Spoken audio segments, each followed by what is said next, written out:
Hello, everybody. We are early, and every time I type something in chat, it sends it from both the channels that this is going to. It's very annoying.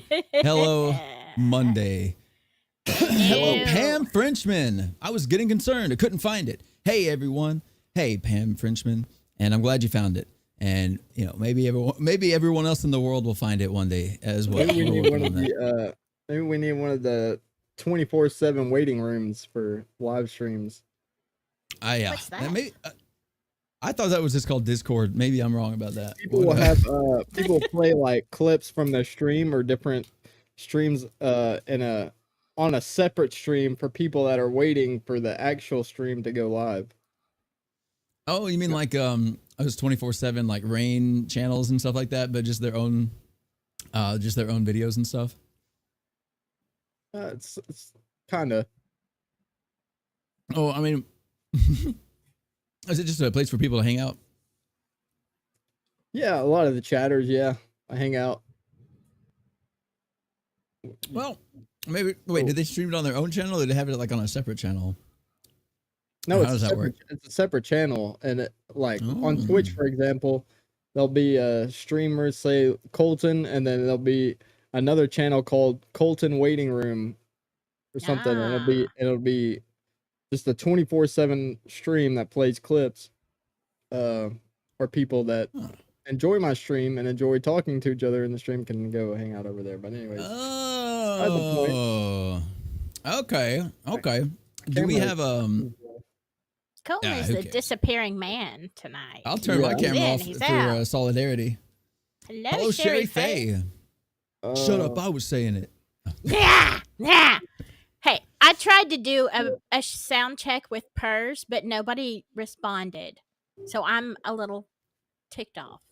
Yeah, I mean, if you do you ever just walk up to someone in real life and start purring at them and not get a response? I have. That's the best thing that you can hope for in that scenario is to not get a response. So if you're saying I'm ticked off that you didn't respond, you should just be thankful that I didn't say anything that I was thinking about. Oh my gosh. My goodness, my gracious, my God. Today we are talking about a lot of stuff that it's going to be pretty disconnected and maybe incoherent and maybe not very cohesive or synergetic, but I'm excited because we were doing a sound check and we started to argue about some things. And so I know that means it's going to be a good topic to talk about. Today, technically, we're talking about conformity or collective consciousness or I'm me because we're us or a lot of other versions of that or whatever I ended up putting in the title. But is God a form of unity? Is God you but in everyone else? You know, like there's just so much stuff that I'm excited to talk about. I don't like conformity. I just don't. No one does. Nobody, everyone. So here, my favorite, I think if you want to wrap up the stream, if you want to leave right now, I think the phrase that you can take with you is that, yes, you are a special, unique snowflake, just like everybody else. I am a special, unique snowflake. I think I'm going to change my YouTube channel name to Special Unique Snowflake. Yeah, that'll probably get you a lot of positive attention. I'm growing. Oh, there he is. I'm growing increasingly concerned that there's like a EMP like taking off. Hey, what? Wait, what? I was good. That's weird that you did that. That's weird that you did that just now. Why did you do that? Because I like to say, "Hello, Puppet." It's one of my favorite phrases.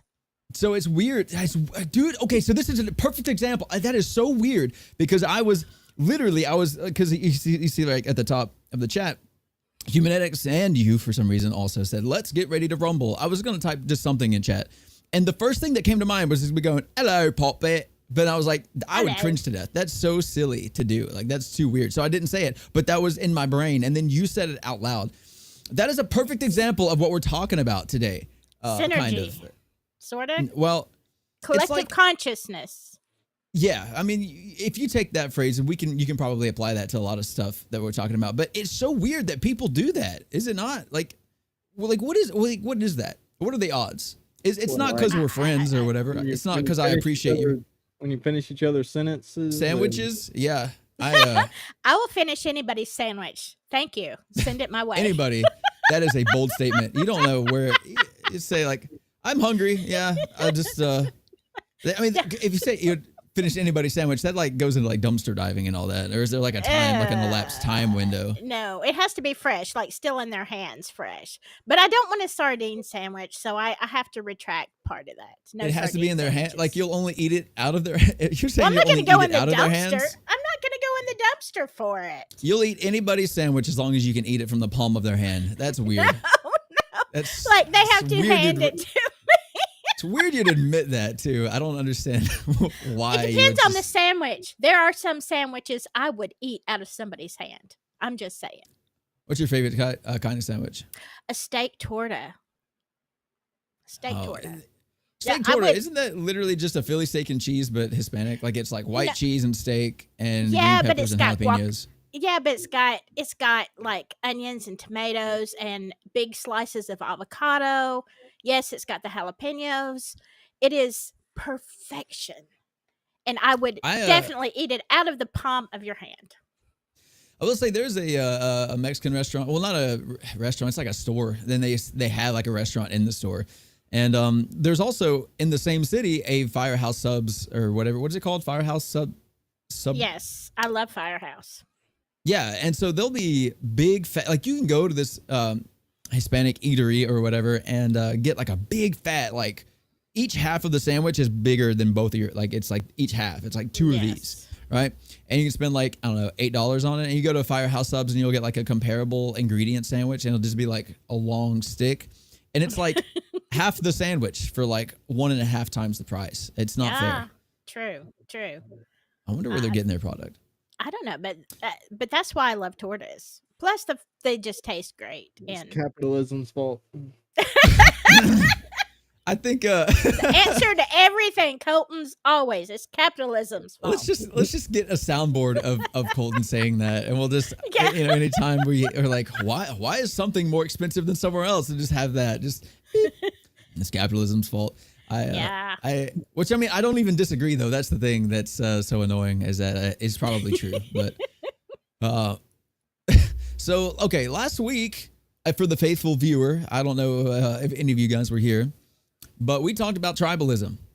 We talked about the dangers of groupthink, and how dangerous it is to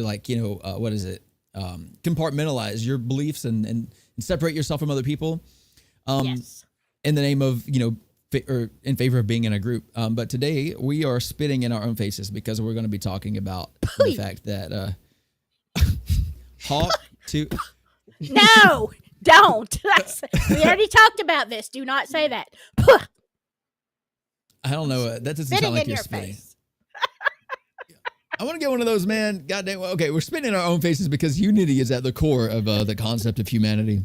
But my ADHD is wanting to go off right now.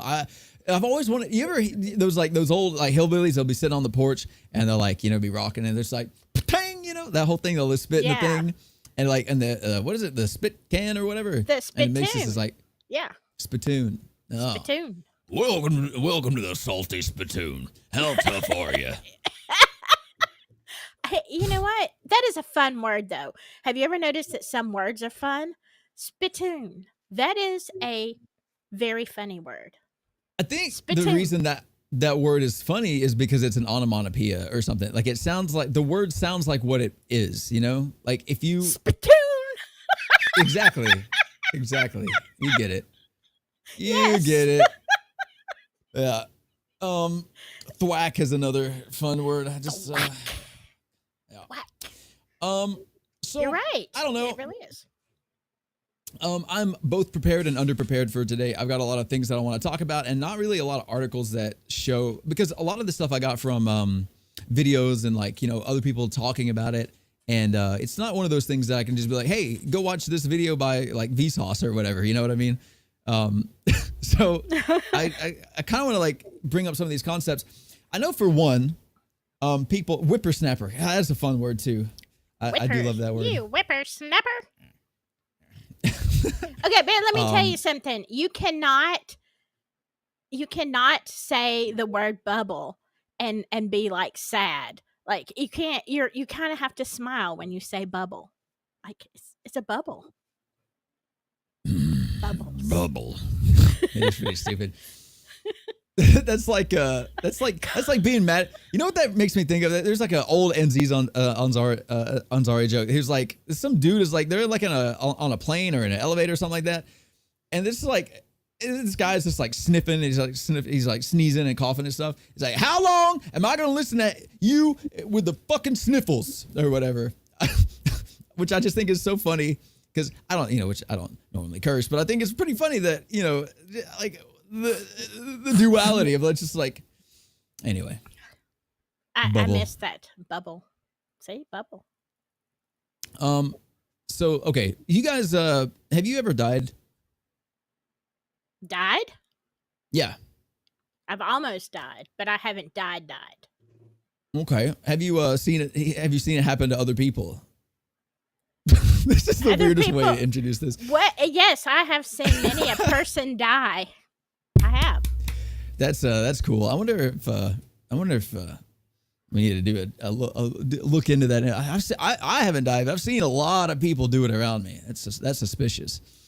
Do you guys ever talk to people who are like really old, like what they think about their lives and when they reflect? That whole age old, like what do people talk about on their deathbed kind of thing? What kind of stuff do you hear them say typically? Do you think?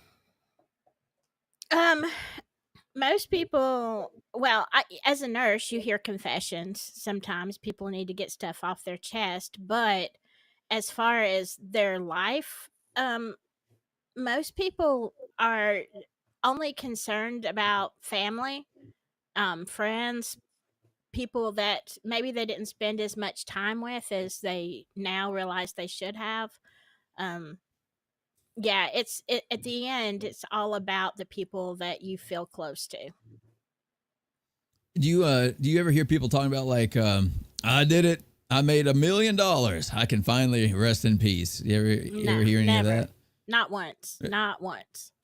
I did a little bit of research and that definitely tracks because I've seen exactly zero accountings of where anyone was like, yep, I'm glad I got my whatever my net worth is, or I'm glad I won this award. There were actually people, Nobel Prize winners as well, were interviewed, multiple of them, and they also only talked about their families and their friends, and people talking about like were they a good boss, or how deeply they loved their wives, or how they raised their children. The times they shared with everybody and their friends and stuff. It's weird to me that we're right now. You can talk about capitalism now, Colton, if you want to. At any given time, just throw that out there. It's capitalism's fault. I think this certainly is. We're in a rat race together. We're all like, I gotta do more, gotta achieve more, gotta get more, and like we hear this story all the time. I don't know like how anyone could be blind to this so far. Like. I think we live in a hyper individualistic culture for one, where people are encouraged to prioritize personal success and being self-reliant over community, like thoughts of community. That's not really taught as much in a capitalist society, clearly. This is why I always talk about it. But I do think the individualistic mindset is destructive, pits people against each other. It doesn't matter if your neighbor is struggling. All that matters is that you're doing well and that your family's fed. And yeah. Yeah, I agree. See, I'm going to read this on the fly. I haven't. It's a subconscious bargaining mechanism, hoping on the offhand chance that there is an other side, that God will take them there. A lot of the bright lights or tours of hell stuff is bogus. Hey Daniel, I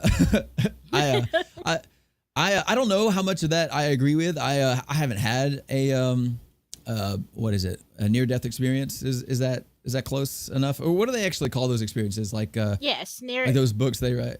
Yes, near death experiences.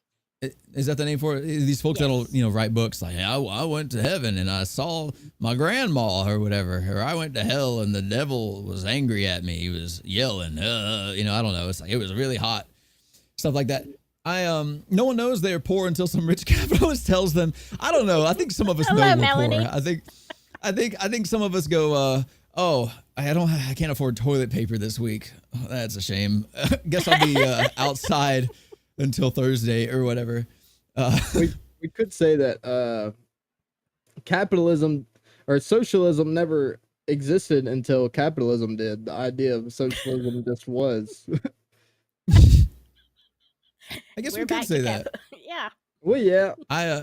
No, I like it. I like well, because here's the thing: is that like at this point, society, culture, and capitalism are all like the same thing. Like you can't really separate our because it's at the end of the day, it's just culture is just the way that everyone thinks and what they do, and capitalism is like the best way to describe our culture right now. So I mean, I think that it's very pointed or poignant. Poignant. How do you pronounce that word? Poignant. Anyway, see, makes good stories, sells a lot of books and movies, but most people saying I went to heaven or Jesus walked me through hell are oftentimes fabricating greatly. It could be, it could be related to, dimethyltryptamine being released in the brain, near death, and people having these experiences that are based on their own belief systems and stuff like that. I would be interested in reading a book by a Buddhist who or maybe not Buddhism, but some other religion who has near death experience, and they're like, yeah, I can't remember any of the names. Vishnu, I don't know, took me on a walk through the land or something like that. I don't know. I'd love to hear a story, read a book like that. They're probably out there, but I haven't seen any. So Pam says, I have passed 3 times. I have special vision. Now, I will say this. People who have been either had a near-death experience or who have had a profound spiritual experience, not always of a good kind, okay? You do. Once you cross that wall, that you cross through the veil, so to speak, in one way or another, you do have special vision. I really would love to. I'd really love to go more into that and break that down at some point. I'm gonna write that down real quick. I'll just write special vision, and then I'll be like, what Hiawatha? the hell did I mean? You guys ever write down just hastily scribble a note down because you don't want to forget something, and then you stumble across it later, and you're like, what the hell does that mean? I do that all the time. I do that. I was going through my Evernote in my phone looking for something yesterday, as a matter of fact, and I found all this stuff, and I'm like, what was I even talking about? What did this note mean? I have no idea. Was I on painkillers when I wrote this? What's going on? I don't know what this means. Apparently, I thought I would remember, but I don't. So something else too. Okay, so we've kind of agree. We're all in agreement that folks on their deathbed, they don't talk about how happy they are that they made a lot of money or whatever, prizes, awards and stuff like that. They talk about their families and the connections they have. I actually got to witness this in my dad, where he's starting to get a little bit very old, and after years of not being a family man, now it's that's all he talks about, and I'll ask him about it, and he doesn't really even understand it what it means himself, but he still talks about it a lot. Blows my mind. Something else that I want to talk about is the idea. So I'm going to read what I've written down here real quick, but marriage is another concept that's currently undergoing the whole breakdown of the tradition of oppressive gender roles and give power back to the women. Men can't control us, and there are parts of that are true and that are valid. Largely, the problem is that men are absolutely clueless because their fathers left them to learn on their own, and society as a whole is not just on the decline, but entirely collapsing because nobody knows or follows the rules. They've been misused, misunderstood, and not taught most of the time. But another thing about marriage that I wanted to ask you guys, there's this phenomenon where when you spend a lot of time with somebody, people will say that you start to look like each other. Have you ever experienced that? Have you ever seen that happen with somebody? I've observed it in couples who are married, and let me not just married, but close. They have a very close, loving bond. Yes, I've observed that in people, but you can tell, if people don't start looking alike, you can tell, they may stay married, but they're on different planes. You think so? I've noticed this. It's really bizarre. The longer that people spend together, they literally do begin to look like each other. And I know that you can, be like, psychologically breaking this down, you can see that they're copying each other's mannerisms and perhaps even their accents and stuff. But like, no. You can literally take a still image of two people standing next to each other and you'd be like, are these couple? Is this a couple or are these siblings? Because they will literally begin almost to morph into each other. It's the craziest thing. Colton, have you ever, go ahead. Well, I was going to say I had a very close friend for a number of years, and you would know who I'm talking about. And like we look nothing alike. Like maybe height, she's shorter than me, but that's about it. And we would go out in public, and people would ask us all the time if we were sisters. And I'm thinking we look absolutely nothing alike. And I mean, we even had one woman ask if we were twins. And I'm like, what? We couldn't look more different. But yet, I guess it was that spiritual bond that we had that did make us, I guess, look like family. Cat cam. I love cat cams. Yeah, it's rare that I can get it to look just like this, but yeah, I got a little cat cam here. Yeah, that's Colton. Have you ever seen that happen with somebody, like maybe a couple or maybe some good friends or I was trying whatever. But I can't, and I'm kind of skeptical minded, and I know exactly who Silky is referring to, and I keep trying to make sense of it. To me, I can think you guys are like, in a way, you do like look similar, like you have similar like body shape kind of, and maybe same hairstyle, or same hair color, kind of dressed the same at the time. I don't know, maybe I don't know if any of those things played a role, or the way that you guys interacted around people led them to believe something. Well, people always thought one of two things when we would go out in public. They either thought that we were sisters or lesbians. I don't know why. Like, I don't feel like I give off that vibe, but I mean, you could tell. We live in the South. You could tell the way people were giving you the side eye. I felt like saying, we're not a couple! But whatever. Hey, Baxter. Why do you know my cat's name? I'm just kidding. I know your cat. I know your cat. That's Baxter. Oh, you guys are tight? Well, you look like him then. I wish I did look more like Baxter. He broke the cat can. There's not going to be a cat up there anymore. Gray hair. Yeah.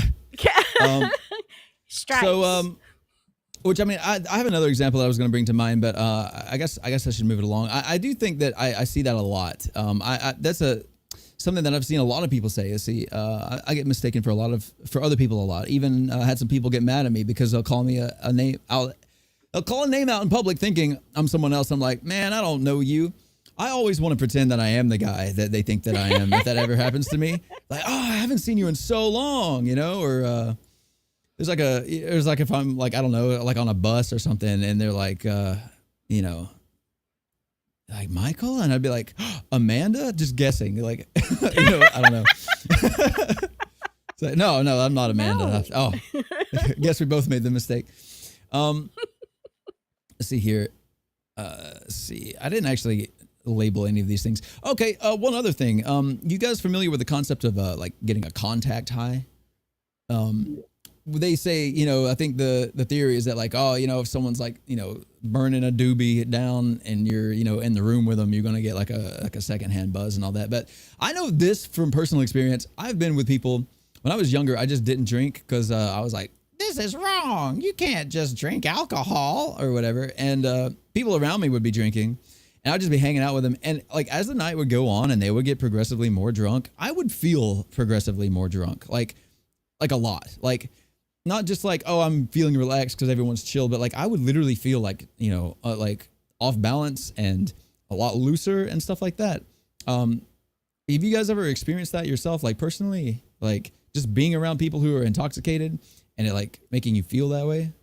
Yeah, to a degree. Like Because I'm allergic, it's not exactly the same, but as far as having the feelings of euphoria and maybe being more relaxed and, cutting up and being a little bit more crazy, absolutely. I Yeah, I would which I agree mean, with that. there's a. What about you, Colton? Have you ever felt that way, or have you always I would agree also with what she said, but I don't think I've ever like felt like drunk, like the actual feeling of being like my vision blurred or dizzy or anything like right? that. Not like actually like impaired, like unable to drive, like the whole actually drinking, but that being around people who are drinking, it like changes your mood. Like even physically, you'll feel different. There's actually there was a test done on there's actually a lot of like conformity tests, but there's this one experiment where they had like 5 actors and then one subject, and they were all talking about like trying this new they were all in like a focus group, like trying this experimental drug to relate the effects, like to see how it felt, to report back. And it was supposed to be like lightly hallucinogenic and all this stuff. And they had the 4 previous actors be like, yeah, like I'm seeing like these shapes and stuff, or the way the audio around me, it just sounds like an echo, or maybe like it has extra reverb or something, and I'm feeling like really relaxed. And they would just go down the line. And with each of these statements, by the way, they would go down like 4 people before would be like, yeah, I'm seeing all these shapes and stuff. And the subject would be like, I wish I could see something. I'm not seeing anything. And then the last person would be like, yeah, I'm seeing like, it's like looking in a kaleidoscope or whatever. And then they'd go and they'd do it again.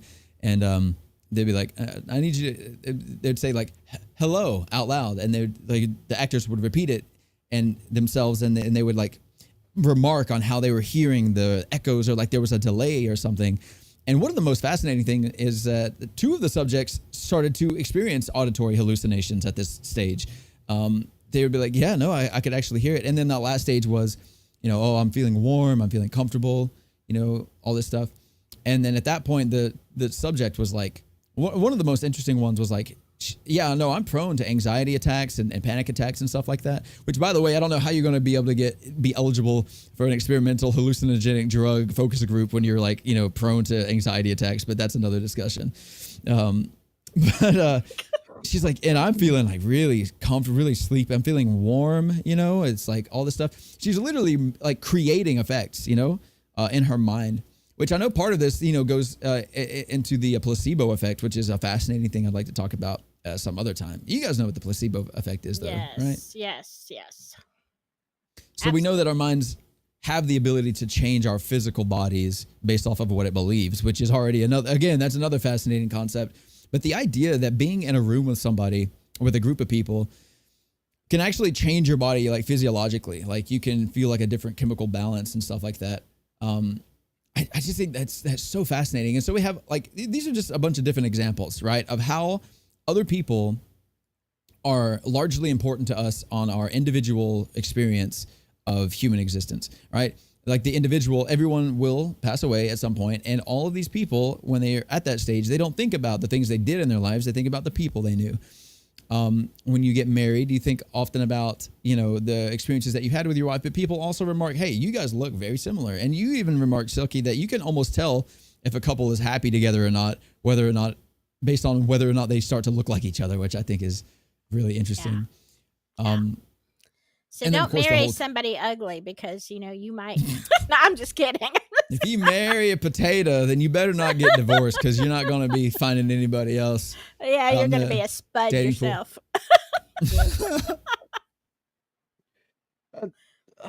But you kind of changed subjects for a minute, but going back to the experiment you were talking about, I don't know how much it I don't know how much I like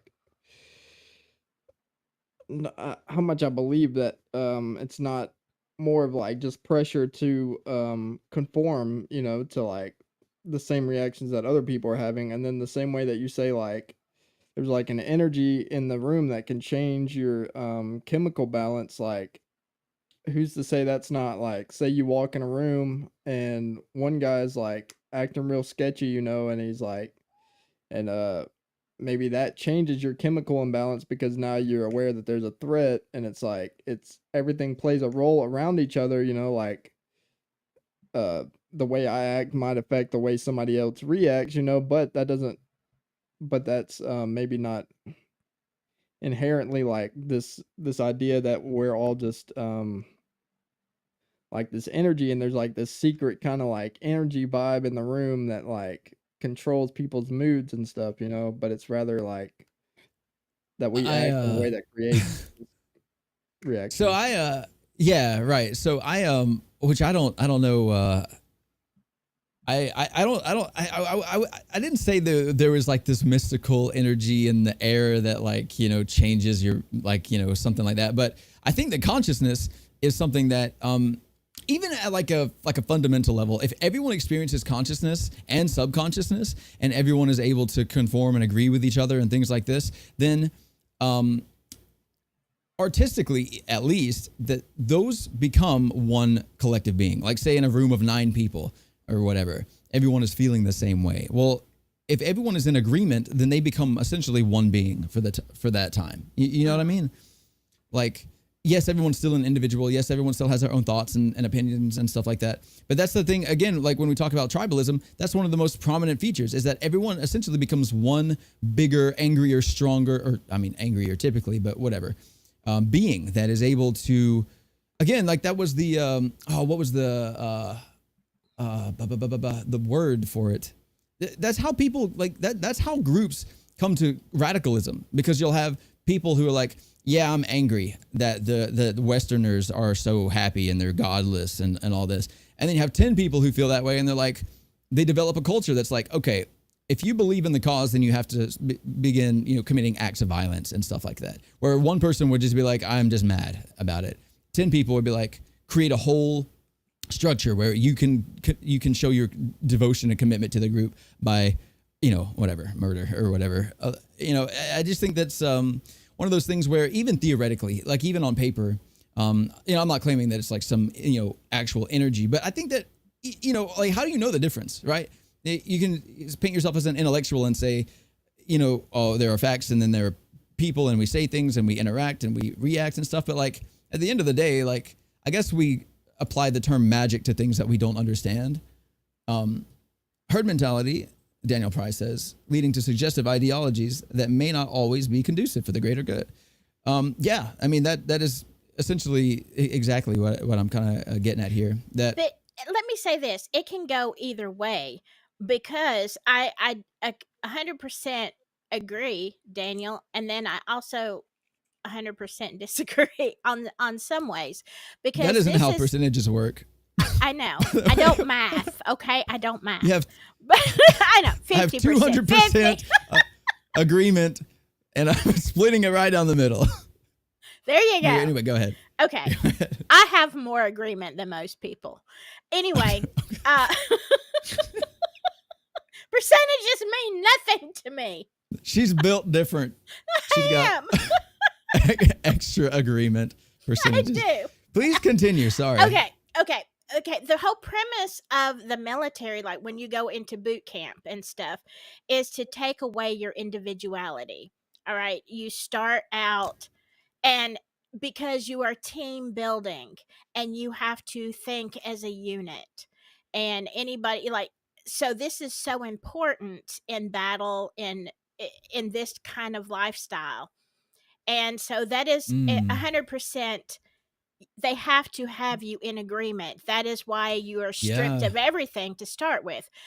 So because it is more powerful to to do something. And then let me tell you also why it can be dangerous. And I'm going to take you back. Those, I know not everybody believes in the Bible, but let's go back to the Tower of Babel, where they decided to build, they're like, okay, we're going to build this building up to the heavens. We're going to basically go see God, which we know physically they were never going to be able to do that. But the problem was that God saw this, and he said, this unity that they have built, this collective consciousness, this collective ability physically, and every, unity is, the Bible says, there. well, literally, there is nothing that will be impossible to them. So even Mm. though they would not physically be able to build a structure that way, the point is they would find a way. And so that is why the languages were divided. And different people, like, all of a sudden, if we couldn't communicate, I'm speaking, English, and you're speaking German, and Colton's speaking French, and we don't know the languages, we're going to give up. Okay, we're just going to trot off with the same group of people that we speak the same language. It'd be a much And more interesting podcast, though, if we all spoke different languages and didn't know what each other were saying. that would be hysterical. Hello, Daniel Barry. Yeah, I just but that's the thing. See, there's two sides of that coin. It can be tremendously beneficial, and it can also be tremendously destructive. Colton, did you have something you were going to say there? Basically what she ended up just saying. God, we bounce between so many points, but I think obviously collective unity is important for like war, and like for power or any kind of like large collective movement, right? But it's dangerous because then people, if you're not scrutinizing the very ideas that you're pursuing, right, then it's dangerous because you can lead to things like uh, Nazi Germany, and where people I love the Holocaust is and all that. It's such a fun topic to always like. It's connected to so many different ideas, but I also do that all the time. Yeah, which I'd like to mention. I've always thought about the concept of boot camp and removing your individuality. I always viewed it through the lens of it's so that the commanders and captains and all this stuff, they can essentially remove variability. But I never thought about it in the context of these individuals actually becoming their own individual entity. You know what I mean? Let's say I have 10 privates where they originally were supposed to be led by one squad leader or whatever, but they essentially become their own being. It's almost like having one really tall guy who's like 10 guys tall or whatever. If you remove all the individuality and create one person, I think that's very interesting. I think it's more than they try to strip away individualism and make everybody as a collective unit. I think it's more of boot camp, and they're trying to build discipline and resilience within people. Well, right. Well, I mean, psychologically, the main goal is to make it so that when you hear an order, you just commit to the order. You don't, is this the right thing to do? Should I do this? How do I do this? Like, that's what all the yelling is about. So that when you're, under fire or whatever, I say, get down. You're like, well, why do I need to get down? What's coming? Because that'll often lead to, not great consequences. So that's very interesting. One last example that I wanted to bring up was that, I don't know if you guys ever heard of, Solomon Asch, or I don't know if it's called the conformity test. I forget what it was called, but it's pretty popular in psychology. He conducted an experiment in which he would have 6 to 8 actors lie about the length of about the length of a line. Right, there'd be an image of a line, and then over here there'd be A, B, C, and there'd be varying lengths. And the goal was to say, what's the right length? Is it C, is it B, or is it A, which is the same size or whatever? And they'd have essentially 5 people go before the subject, and then like 1 or 2 people go after the subject. And the first couple times they would tell the truth. They would be like, yeah, it's A, and everyone would be like, yep, that's the right size and all this. So that they're like, okay, these people are normal or whatever. And then about the third time, they'd say like one of them that is clearly not correct. They'd be like, yep, that's the right one. And they're like C, and like C, like all the way down the line until the subject's like, guys, it's A. It has to be A. The C is like 16 feet tall, and whatever. It's like, this is absurd. And oftentimes the subject would like still stand on their ground. They know they have eyes. They can look at what they're seeing. You know what I mean? But they would do this essentially multiple times, and they did this experiment with lots and lots of different people. Would you guys be willing to guess what the percentages of people who always gave the correct answer no matter what, did not conform to group pressure, did not, whatever? I would say. What do you think, like the lone wolf statistic might be percentage? Probably 0, but maybe it's more of a strategic take. Come to think about it, maybe they're just being efficient with their brain power, and they know that if they can get the answer off someone else, they can save their brain power for the next question. Okay, well, maybe if the tests were a little bit more complicated, that could be a thing. But like, it's like literally looking at how long is this? Is it this long? Yes, it's like that doesn't take a whole lot of brain power. But would you guys be willing to hazard a guess? I'm going to say 1%. 1%. Maybe 2%. 1%.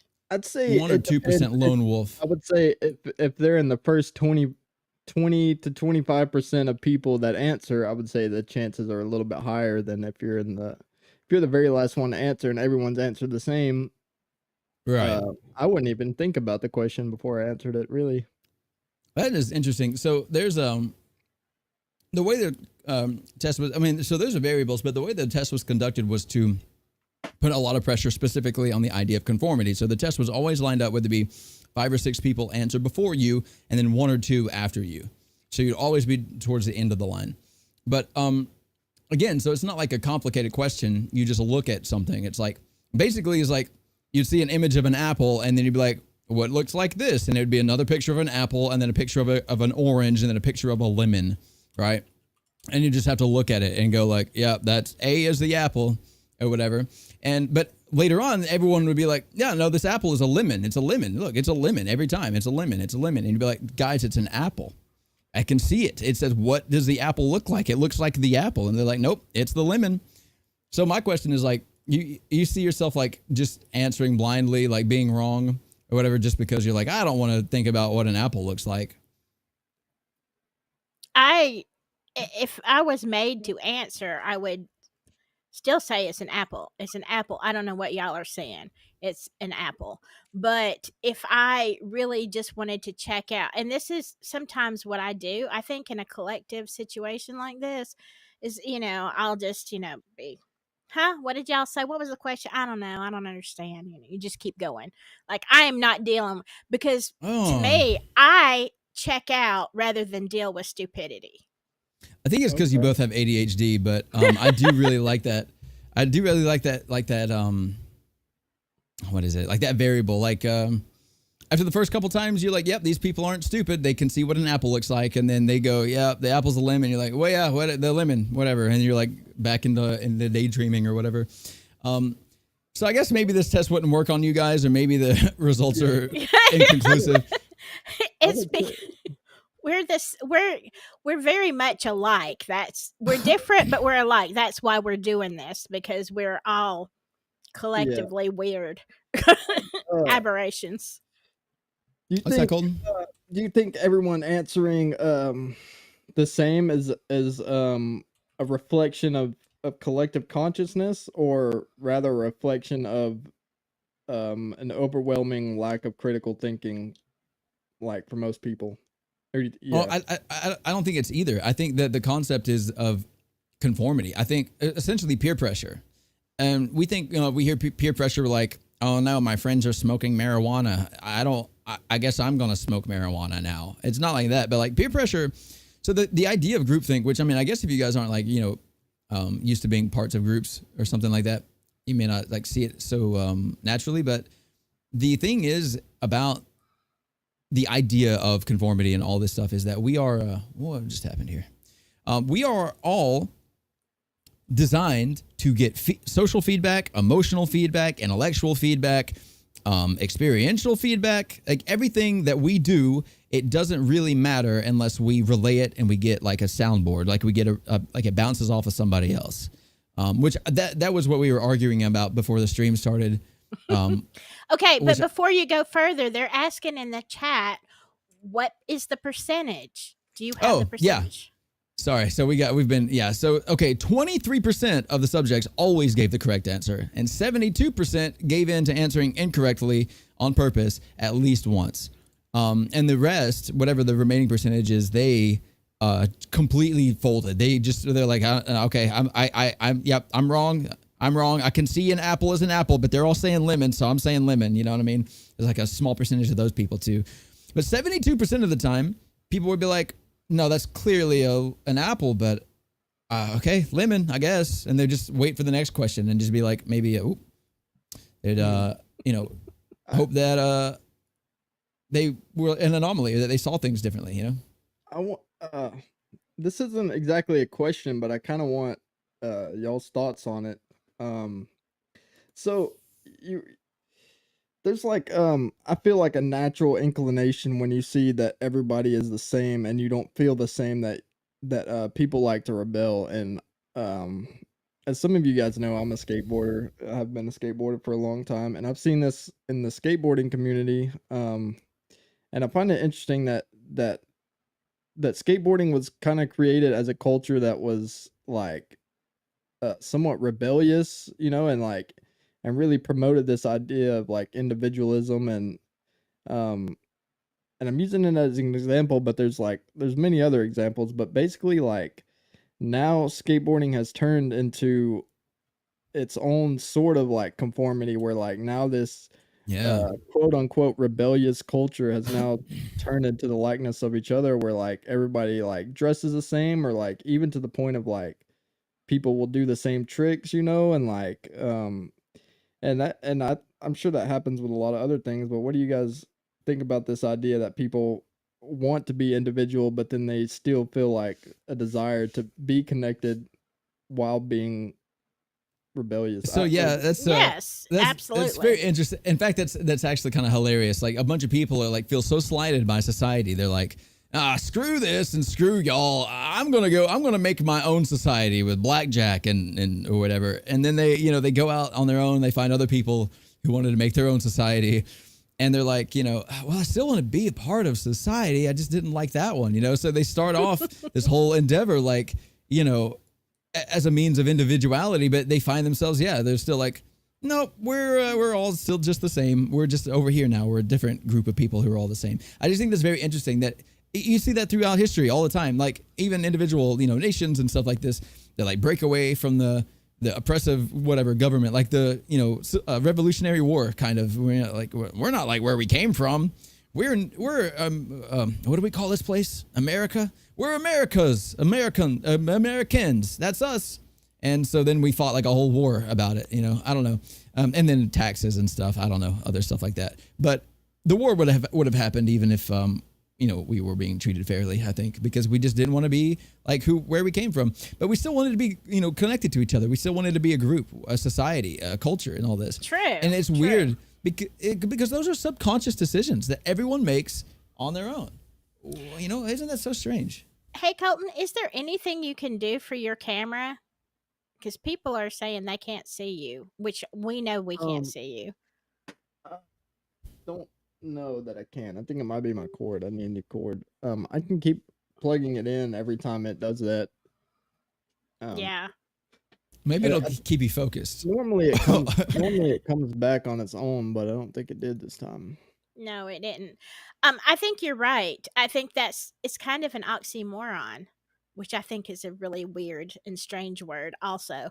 But it's like we want to be separate, we want to be individuals, but we want to be individuals with the same group of people that want to be the same kind of individuals, because we still basically want to be a group.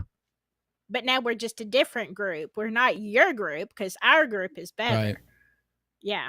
It's crazy. So the last thing, this is where things are going to get a little bit interesting. We've been live for an hour. I didn't even realize that was fast. So this is what we were arguing about before stream, and I wanted to go ahead and have this argument. So where I got this information was I watched a video about a man who put himself in self-isolation for 3 days. You've seen like Mr. Beast do that or something like that, but this was years ago. He self-isolation. There was no stimulation. There was no cell phone. There was no book. There was literally water in bottles and food in bottles, a toilet and a bed, and the light was always on. And the guy was a very smart guy. I mean, he was like, well, I'll tell you, it was a Vsauce video. It was actually, I think one of the first episodes of Minefield, like season 1 or something like that. It was Michael did this.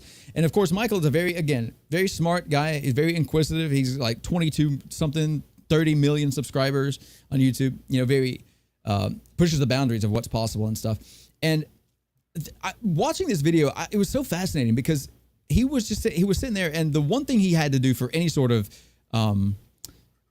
like stimulation, and originally this whole stream was going to be on self-reliance instead of conformity, but I kind of swapped it at the last minute.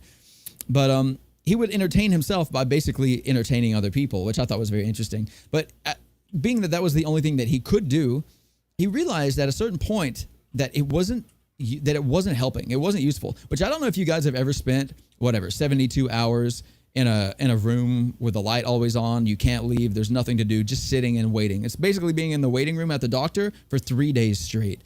I don't know if you guys have ever tried that before. Miserable.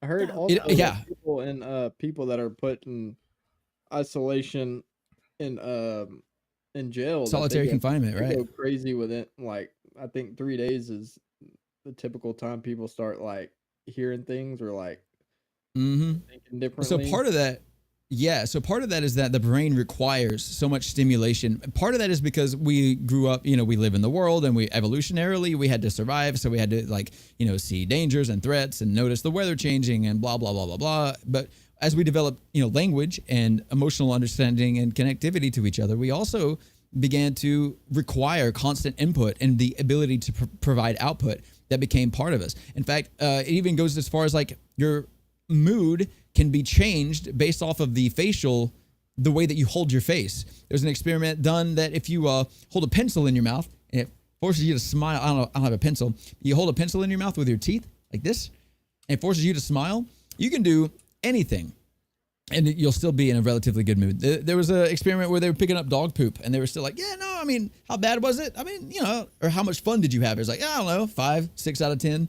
It's like, what? You were literally with gloves on, just, it's crazy. And they had the same experiment with people who like had to hold a pencil, but they like had to close their teeth and frown like this.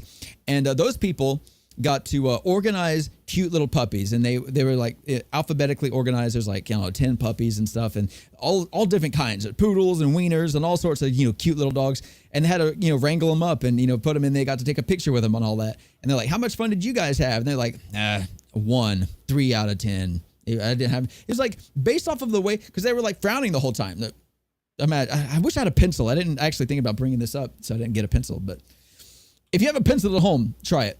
If you want to smile, you want to raise your mood, hold it in your teeth and have it do this and just hold it like that all day long. You'll be in a better mood. If you want to be upset all day, then do the opposite. Hold it with your lips and you'll be upset.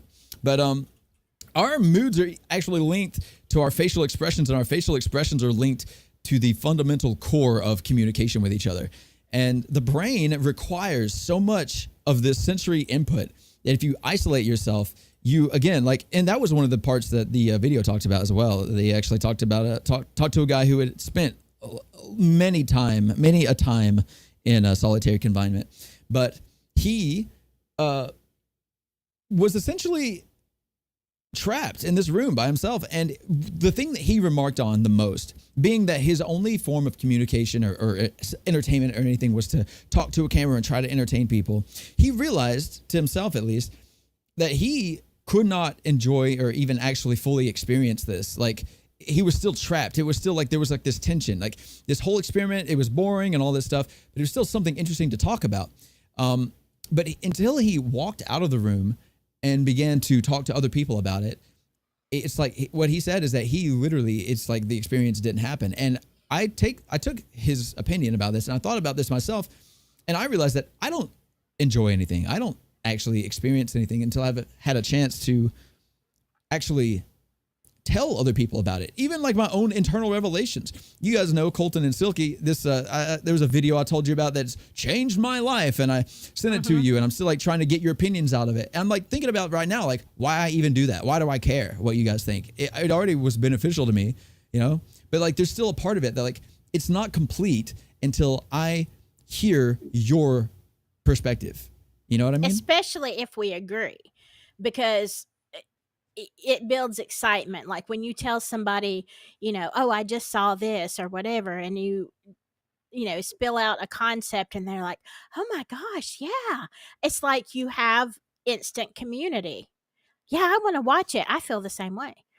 So that's a whole other can of worms for me, because I actually prefer it when people don't like it, and I'm like, I get enjoyment out of like convincing them and talking about it and hearing their opposing view and stuff like that. That's a whole other thing. I don't know if that's a personality quirk or what. We are all the 1% in our own ways. True. I mean, that's very fair. But yeah, like you know, I don't feel like so I have a buddy who's like really kind. He's like really smart and all this, and I'll show him something. He's like, yeah, that's cool, and then I'm bored. I'm like, well, whatever, But if he's like, this is stupid, I don't like this. This is whatever. I'm like, oh, why? Why can you explain that? Oh, I want to show you all the reasons I think this is good. It gives me an excuse to talk about it in length and detail and like have a purpose to it. And then when he's like, actually, no, you know what? I actually see your point of view. Then I'm like, yes, I knew I was right. I knew this thing was a good thing to like. I'm very smart, or whatever. That's how I feel to myself. But I mean, at the end of the day, no, I mean, it is essentially the same thing. It's like even things that we experience on our own, we almost require to ourselves to hear it from somebody else, to like throw that information out there and then hear what comes back. And then that's how we can like really wrap it up and internalize it and fully experience it. And that's what I was talking about earlier. But Colton said he didn't agree, but he also said he wasn't entirely sure he understood what I was getting at. So what do you think about that, Colton? Well, you said that you think you don't truly experience something until you share that experience with someone else, or like for example, like you tell them about it, and I said I think that perhaps that the act of sharing it with someone else is in and of itself an experience, and that's where you disagreed, I believe. Right. So okay. So I was saying that essentially the whole experience is comprised of those multiple parts. But you were saying that like, yeah, no, I can go out on a hike, for example, see the top of a mountain and the beauty of it, and I can internalize that experience. And it's something else entirely to tell somebody about that and how it felt. That you can still appreciate that experience and all that by itself without ever telling somebody about it, but that telling somebody else is like a whole new experience, a whole something else. Whereas I was of the argument that it's like, yeah, you can appreciate the mountain and all this, but it isn't until you share that moment that you had with somebody else that it really becomes like the full sandwich, I mean, I agree and disagree because of course you do. 200%. 200%. Daniel Price said earlier, I'll be doing fractions next week. Yeah, next week. So he learns fractions. Well, we'll see about that. But no, like I agree that it is a better experience when you can share your experience with someone who is like-minded. It does make the whole sandwich. But, here is the thing for me personally. I am also a fan of the pizza, which has no top part of the bread, It's just an open sandwich kind of. And if I don't find a person that has the top piece of bread, I still, even in myself, even when people tell me, well, that's stupid, I'm thinking, I'm not rude usually, and God. I'm thinking, We're well, gonna you're start this stupid. argument. You're stupid. But I'm thinking, well, you know what? I thoroughly enjoyed it, and I'm thinking in my head, I don't really care what you think anyway. I found it enjoyable. Yeah, you're thinking like, I mean, yeah, the open face sandwich. God, you're making me want to argue with you. Like, what is a sandwich?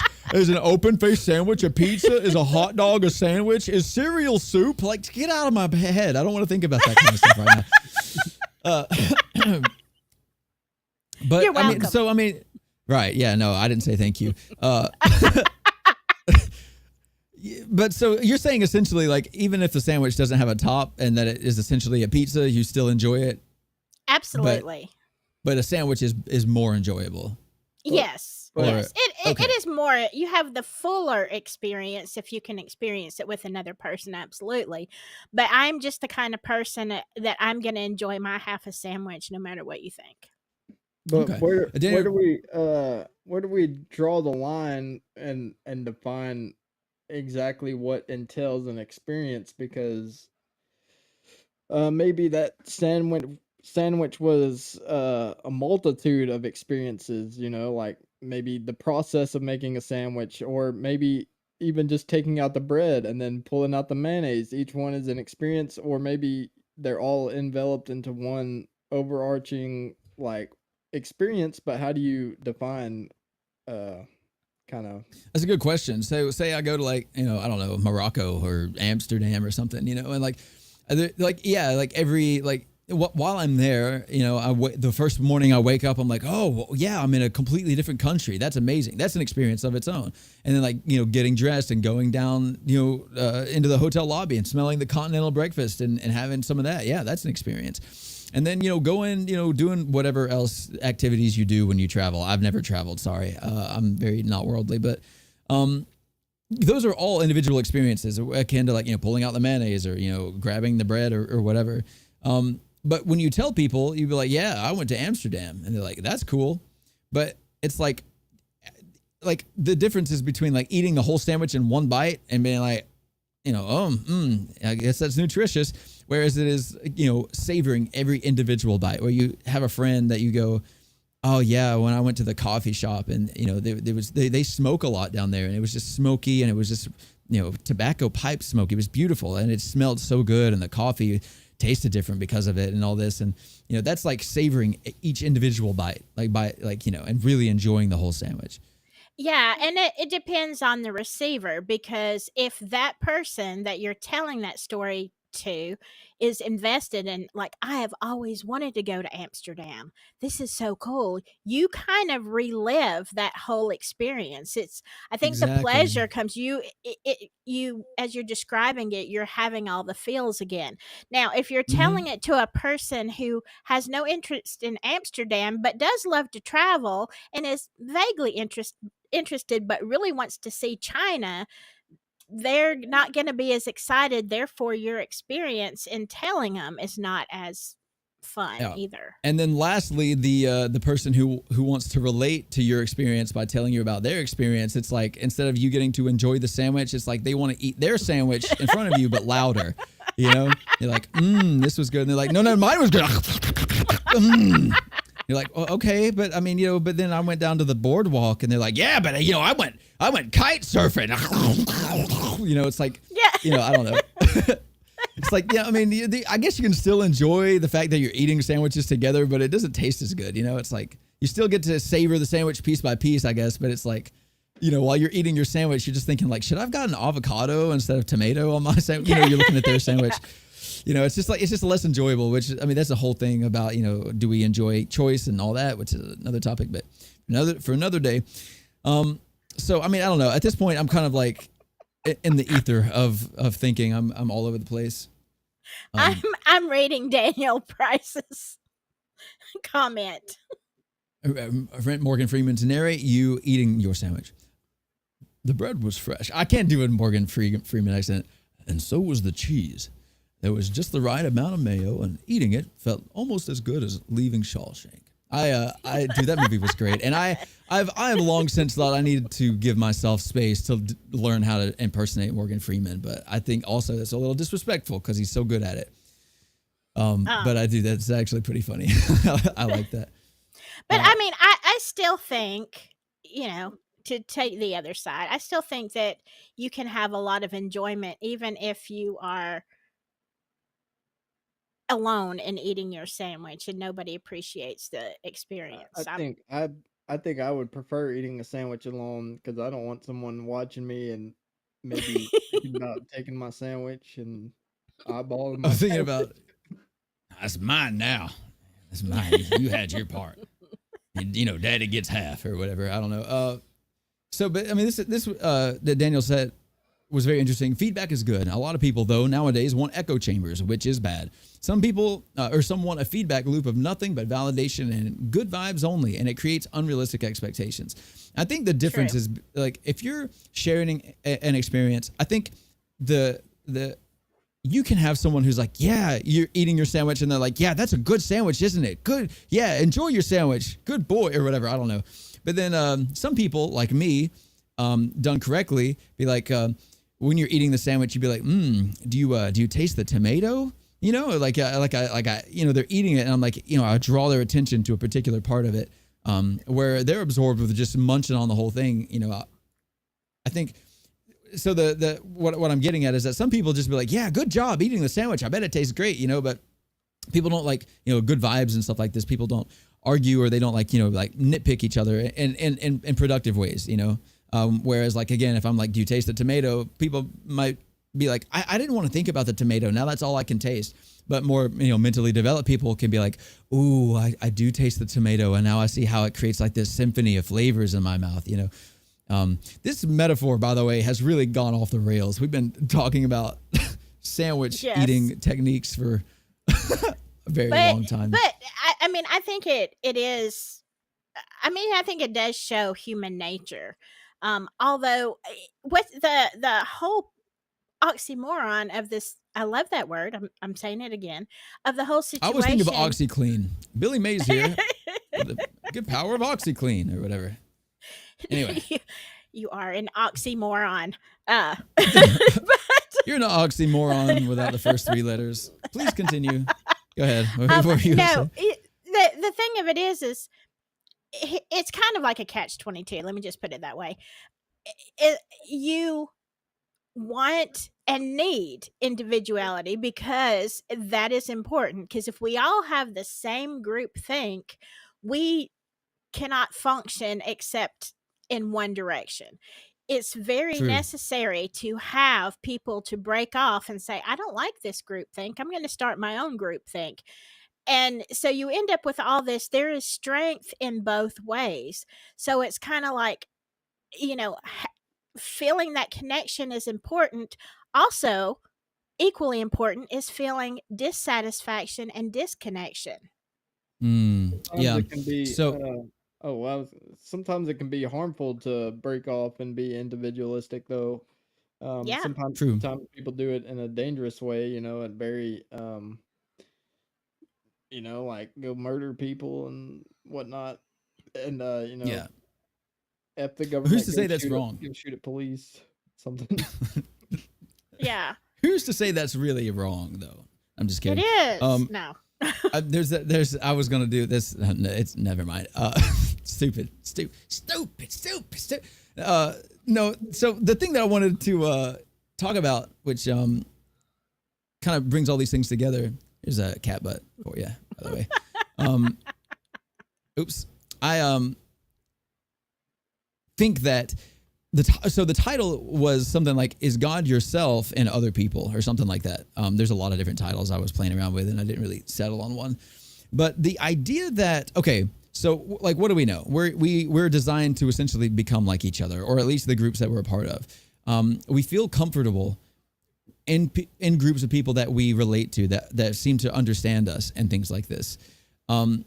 There's this mystical quality where, you know, when you think of going to church, you think, or you, I don't know, even going out and, you know, consuming ayahuasca and going through the whole ceremony, you become one with the universe, or you become one with God, or something like that. Like, you know, you're experiencing something that is outside of yourself, that relates to you, that feels like you're really connecting, and you're in tune and harmony with everything. But we see that with people, like we see that with experiences. I think if people were able to see themselves fully, they'd be able to really enjoy each individual experience they have with everybody else together as an experience that is almost, it's at least slightly, you know, spiritual in that same sense. And I think that's also where you have people that, you know, you split apart. I think that's also the other part of it, that, you know, the idea of God showing you or teaching you things that, you know, that it challenges you, or, you know, things that are outside of your ideal purview or whatever, that whole experience. So my question is kind of like, you know, is it possible, or is it likely that we are likely to experience God and other people in that way, through like this connected, you know, communication, this ebbing and flowing, these waves spilling in and out? Yes. As opposed to, like, you know, going and just looking at the sky and being like, hey, is there someone there? You know what I mean? Okay, and I think this sums it up, and I'm not saying that we have to sum up just the second. If you would not throw up, if you would put up the link I shared, the scripture that I Um. shared, Oh yeah. Give me a second. that's not it. I know it's this one. Okay. And this is okay, even for people who are not spiritual, don't believe in the Bible, whatever, I think that you can still get some value from this. Okay. So just hang with me for a second. This is 1 Corinthians 12, 12 through 27. Okay. And I'm just going to make a synopsis pretty much. It says, there is one body, but it has many parts, but all its many parts make up one body. And then verse 15 says, suppose the foot says, I am not a hand, so I don't belong to the body. By saying this, it cannot stop being part of the body, et cetera, et cetera. So what I'm saying is that, okay, we're talking about the sandwich. And say I'm, the foot. Let's just take the foot. The foot cannot consume the sandwich for the body to get any nutrition. If you are depending on your feet, you can walk on it, you can dance on it, you can do a lot of things with the sandwich, but you are never going to get the nutrition that you need, and eventually that foot is going to pass away, right? Because the body can't Right. survive. Likewise, the mouth is the only thing that consume it, but the mouth, Without legs, you can't get to it. Right. Without feet, you can't, and without hands, you can't unless you press your face into it and stuff like that. So yeah. But the thing is that we're different and we have different functions, and people in Christianity understand this. Well, we should. We don't really, but you can't. I mean, I think society as a whole, the world as a whole, you can't look and say, okay, you're a foot and I don't need you. We do. Essentially, at the bottom line, we do need each other to function, even if our tasks and our mission or whatever are totally different and unrelatable. I mean, that's it's like that is definitely one angle of it. I think the more important, or I mean, I guess at least for this context, I don't mean to say that your point's not important. What I mean is that, like, for this context, more importantly to think about. Well, no. So I just had like a I guess you could call it an epiphany of some sort. But I've heard this before hundreds of times. Like, the eye wants to be a hand because they want to reach people, and so they leave, and the foot wants to be the mouth so they can preach to people or something, and they leave or whatever. And it's like, we all gotta be happy with our part of the body, and the hand is going to touch people, and the feet are going to carry us there, and all that blah blah blah blah blah. But what I never thought about was the context of using this like a real fully fledged metaphor or analogy or whatever, where and bear with me, this is a fun concept if we can get there. I think, is it more fun than the sandwich? Yes, because it involves the sandwich. I think what I've really never realized was that the foot feels disconnected from the body because it's not the hand, but the hand will touch somebody, or the mouth will eat a sandwich, and the foot should feel that experience the same way that the hand should feel the feeling of movement across the ground. That every part, they do their own part individually, but the key is to experience it as a body, as a whole. The foot feels like it got to eat the sandwich. The hand feels like it got to travel, etc. But we're so like, we draw lines on our ankles and our hands and around our eyes and mouths, and we're like, you can't come in here. This is the mouth zone, and the mouths only talk to each other, and the eyes only look at each other. You know what I mean? It's like, but I think that's like the fundamental problem. It's kind of like I said, this is the epiphany that I have. Like, when I say, like, do we experience God in everybody around us? And I think the answer is we should, but we don't. And it's because we see ourselves as individuals. We see ourselves as inherently disconnected from other people, and especially people like me who are particularly weird and bizarre, and they don't feel like they relate to other people and things like this. I don't get to have those experiences. When someone has a child that graduates college or whatever, I mean, it's like maybe if you've had your own child and they graduated college or you have thought about it, you can, partake in the joy of that kind of thing. But I mean, there are experiences that like people do not get to have, they'll never get to fully relate because they've also done it, right? But you can still, if you can let your guard and walls down, you can experience things vicariously, but in a not like a vindictive or whatever type of way. You can experience things from other people vicariously in a way that builds you on your own as if it happened to you, not just intellectually taking people's experiences and being like, oh yeah, he shot at the cops and he went to jail. Don't do that, check. But it's like understanding the emotions of like where that person came from and, their story as they tell it and how they got themselves into a shootout with the police and all this. And it makes you can see like anger in your own life, and you can see like, okay, I'm not going to shoot at the cops, but I'm going to yell at my children. And you see like that whole thing, and it builds you, and you take someone else's experience. You actually get to share the sandwich, or at least you take the recipe for their sandwich and you get to make your own, Do you know what I'm saying? Does any of this track with you guys? Am I being too theoretical? I mean, no, I understand, and I think it's a great I, to strive for something like that. But I'm just thinking like literally, okay, because we're talking about my feet have never been happy about the torta I've been eating. My hands, yes, my mouth, my brain, my eyes, but so how do you, I guess, how do you do that? Do you let your feet feel the joy of the sandwich? Well, so it's the overall bodily experience when you eat the torta and you get the energy from it and you feel better or sluggish or whatever. It's not like your feet are in a different pair of shoes. It's like your body is your body. It's all connected. It's all one being, right? Your body is comprised of millions of different cells, skin, blood, whatever, bone, brain, all this stuff. But it's all, when you eat the torta and you feel good, the energy goes to your entire body. Your feet feel what feet feel. They don't feel what the stomach feels, but they feel what the stomach feels through the lens of being a foot. You know what I'm saying? Yeah. Like they're only going to be a foot, but they experience what the stomach got to feel through the lens of what it's like to be a foot.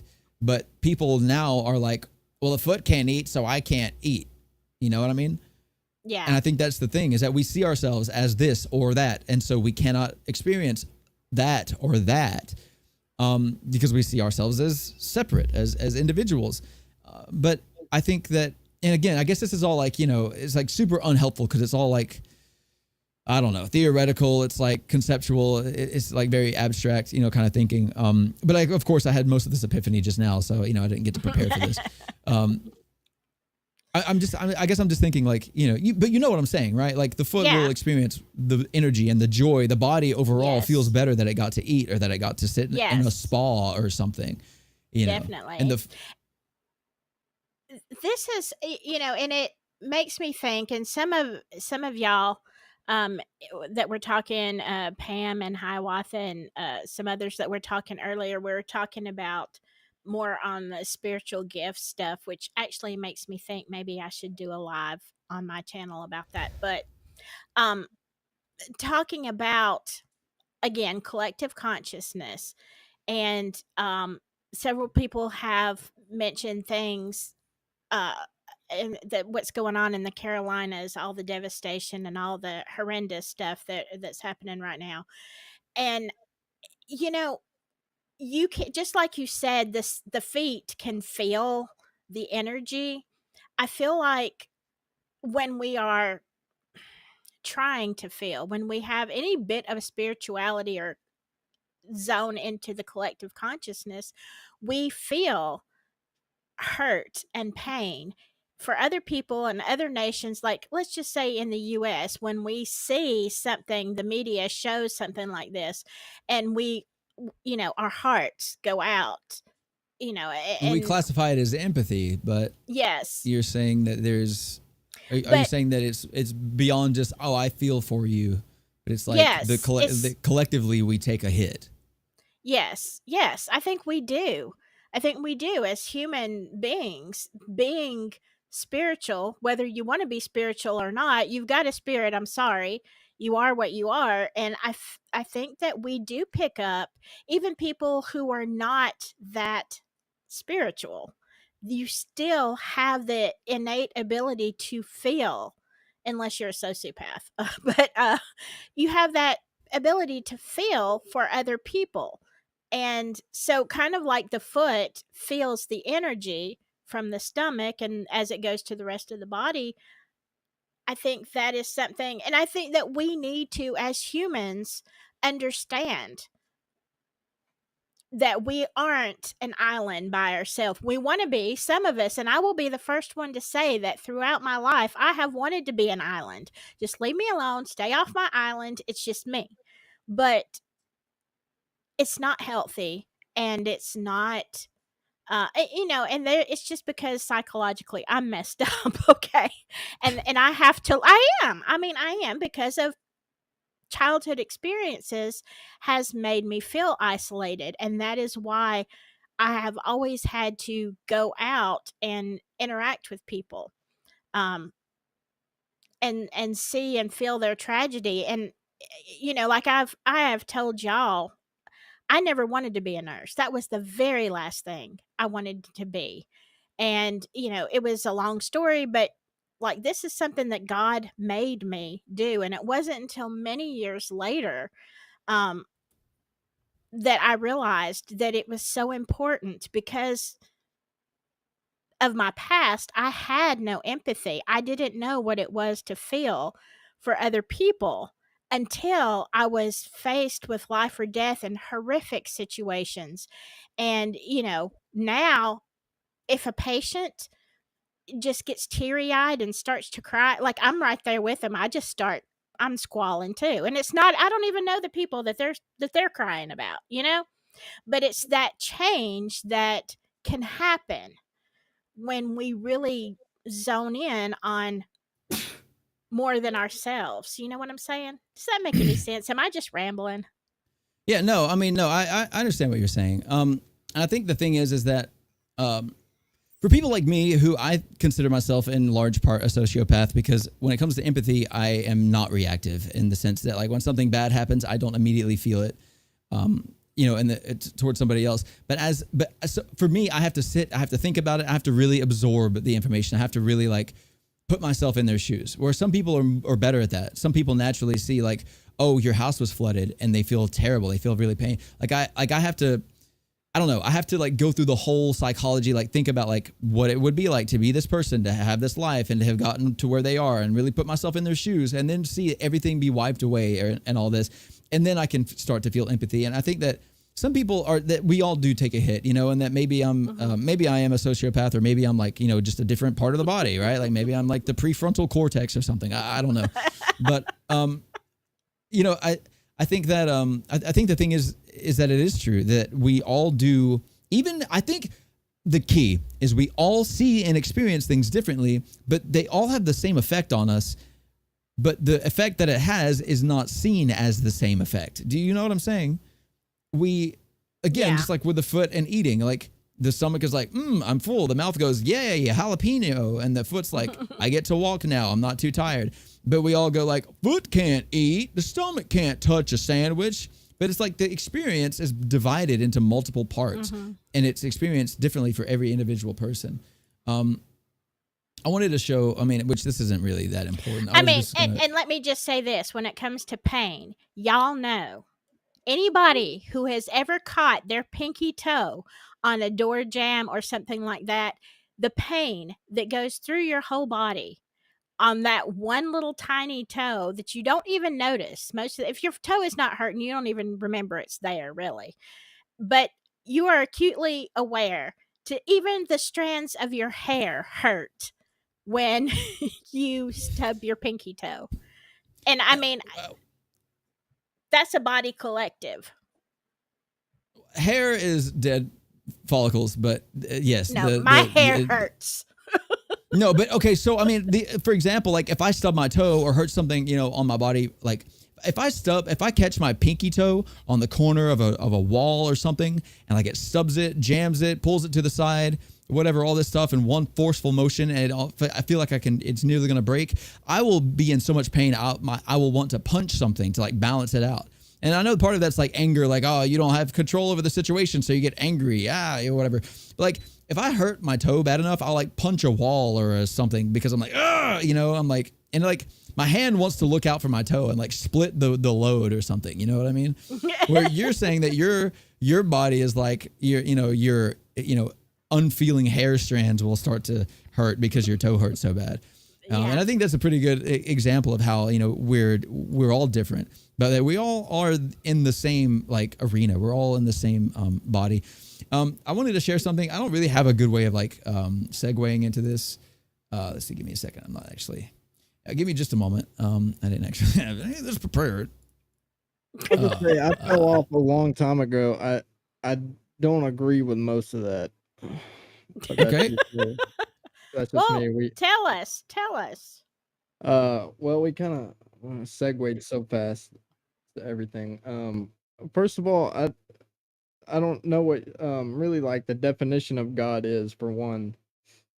So to see God in everyone or see God in someone else, I in the broadest sense of the word, I assume that God is like that which represents the greatest good.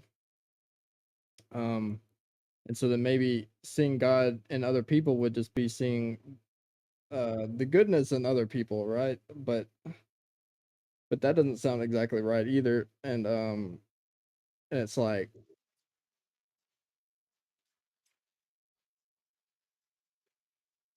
I think that God is a lot more, as a definition, is a lot broader than that. It's part creationist, it's part individuality, it's part of connection, but it's also part where we find ourselves, like at home, where we'll find home in at the end of days or whatever. I think God represents where the goodness or whatever of the human spirit or whatever goes home, where we, because I guess we could say like, evil is like the outside invaders, and that, God is our house with the fire on or whatever, you know what I mean? Something like that. There's a lot of different interpretations of it. And I think when I say like, do we find God in other people or do we see it? I think it's like, where do we all come from? Who made us? Does who made us have a personality? Does who made us want us to become a better person or a different person or see things from different perspectives or grow or change or any of that stuff? And God is also like, who cares for us and who looks out for us and who, in the Christian version, at least, who loves us and all this. And just to see like, again, this very reductionist mentality where it's like, well, if you look at all the religions, God represents good and, everything else is bad or the devil is bad. And to say that God is just a representative of what is good, I think that's super reductionist. Okay, it's like, but let him speak though, because so I was giving him a better. It sounds like your definition of God is like infinite, and also like it not like it, like it has to be brought down to earth where people can understand it, like, so you can say it's reductionist, but maybe the whole idea of God is too complicated to understand, then what's the point? And also, um, uh, I don't know. What do you think about that? I have another. So I just wanted to give a better definition. I think, of course, it's like anything that is able. If anyone says they believe in God that created the universe, then they have to agree that the universe is freaking complicated. And so to try to put a definition on God as saying anything in one phrase is asinine. It's going to be reductionist by nature. It's impossible to categorize something who was able to create all of this and the complexity of consciousness and say it represents good. Well, they're like, okay, well then, so what is good? I don't know, not bad. Like, it's like things that make us feel good. No. So I just think the definition of God, if you want to put it briefly, is things like, love and meaning and growth. He used reductionism when he said God is love, and that you could say that love is goodness, right? That's one definition of goodness. So I don't know if in those standards, then if God is love, and if love is like almost this unconditional acceptance of other people's standing, and like, and also but it also takes into account like their ability to like progress to the highest good, right? But um fuck, I forgot what I was saying. um It's just, this topic is difficult to like talk about because everyone's definitions is different, and the way that I want to get in the way that I'm trying to like explain it, it's like the more that I want to try to explain it, the further away from any coherent point we all get. So here I go. I'm not saying I'm going to stop it. I'm just letting you know that you're going to maybe want to watch the replay or something, or think, I don't know. But so when I think, what is the definition of God, or this God is love, which I agree with. It's a statement that I agree with a lot. It's difficult because it takes a concept, God, which we all kind of on a fundamental level say is like above us, higher power, made the world, something like this. But then we say, what is God in terms of humans, or in relating to each other, or how does that creation of us relate to us? Because a lot of people say that we're just the universe observing itself. And so in that sense, God doesn't really exist because consciousness is all that there is, and rocks and stuff. I think saying God is love takes the concept that there was of a creator, and then relays it to what it means for humans. And love by itself is another incredibly complex topic. It's taking something impossible to understand and making it difficult to understand. You know what I mean? Love is, I mean, there's definitions of it in the Bible. You know, love is patient, love is kind, blah, blah, blah. But even those interpretations are still very difficult to understand in and of each other, each individual one. So I'm going to do my best. But I think that love fundamentally is unconditional, yes, but it isn't just acceptance, but that it is the ability to feel for somebody what they may not feel for themselves, to see somebody who needs something and to be able to put yourself on the line to help give it to them, even if they do not want it, even if they do not reciprocate, especially if they don't reciprocate. It's unconditional. There's not, they have to do X, Y, Z for me to give them relief, for me to give them, I don't know, money or whatever, or for me to give them my attention, or stuff like this. So when the definition, you know, God is love, I think when we say like, well, what is God? And we say like, what is God, us, but in everybody else? It is that agape, unconditional love that takes the foot and the hand and the stomach and the eye and the brain, and it's the glue, it's the adhesive, it's the superconductive bioelectric, like it connects every single experience that we have. And the foot will experience what the stomach eats differently. But saying, is God in everyone else? It is the ability to say, I'm a foot, I can't eat, and be like, I'm a foot. That food has given me energy. Or like my analogy earlier, you can see like, hey, don't shoot people, you won't go to jail. But you take their story and their experience and you feel it and you are able to digest it and say, I'm not likely to shoot anybody, but I yell at my children. And I see where that anger lives within myself, and I see how that relates to that person, and where I need to change, and how even if you decide to become a good close friend to that person, how you both could work on your anger individually and stuff like that. And so, yes, inherently it's a complicated topic because you can apply this to like in anything, any different concept. But I think when I say, is God you, but in somebody else or whatever, I think it is that God is the complete non-understandable creationist, whatever, in the context of love, connecting us all to begin to acquire the ability to understand the non-understandable God of creation and his purposes and all of this stuff. You know, I don't know. So it gets complicated, but some people are at a stage in their lives where they say like, you know, okay, I believe that there is a higher power and I believe that love is important. But how do I connect with it? Or what is God? Or where is he? He's not in the Christian church, which I agree with.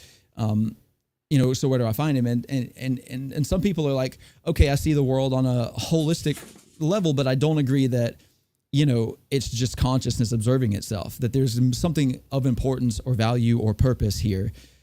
And I think that is it. It is that the connection to us all is what has the meaning. It's where God lives, and that there is an actual entity called God but that he is non-seeable unless you have this prerequisite of seeing the people around you. Do you know what I'm saying? Does any of that track or make sense at all?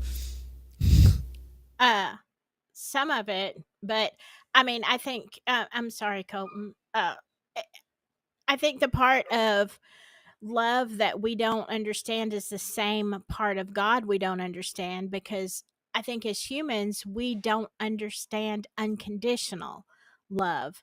And I mean, it's something that God has been really teaching me over the past 12 years, and yet I get so far and then I'm like, well, I can't, I can't love this, but where that's the whole essence. If we could understand unconditional love, I think we could understand God.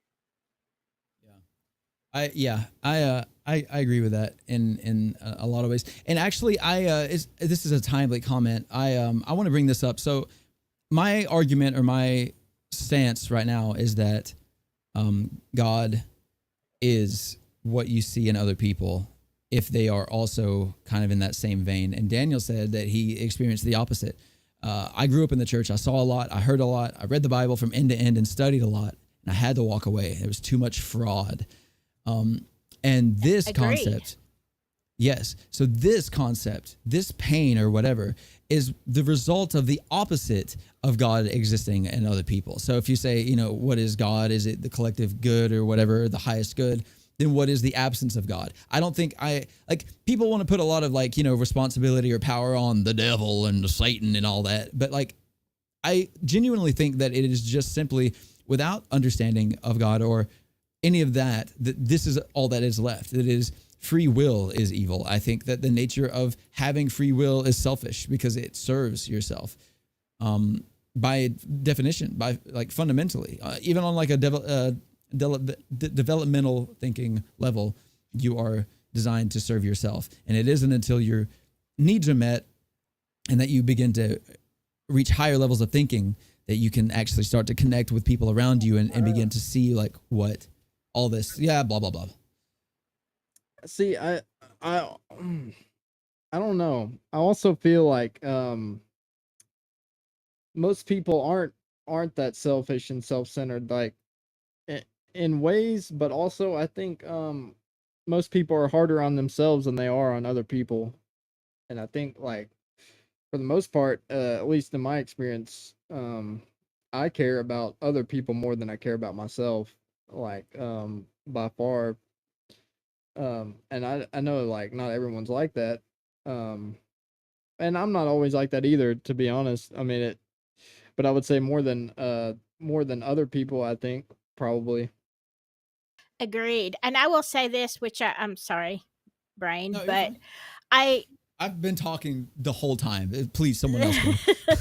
I mean, knowing both of you so well, I would say you both have your strengths and weaknesses, but I would absolutely say that Colton, in spite of what sometimes it sounds like coming out of his mouth, that is more contentious, Colton is by far of all of us the most unconditional lover of people that maybe I've ever known. I'm not perfect, okay? I'm not saying that, but Colton does have that mentality of just unconditional acceptance that blows my mind sometimes. I mean, I've known some of the situations and people he's been involved with. I'm like, I would never get over that. I'm sorry. I wouldn't get over it. But Colton is not like that.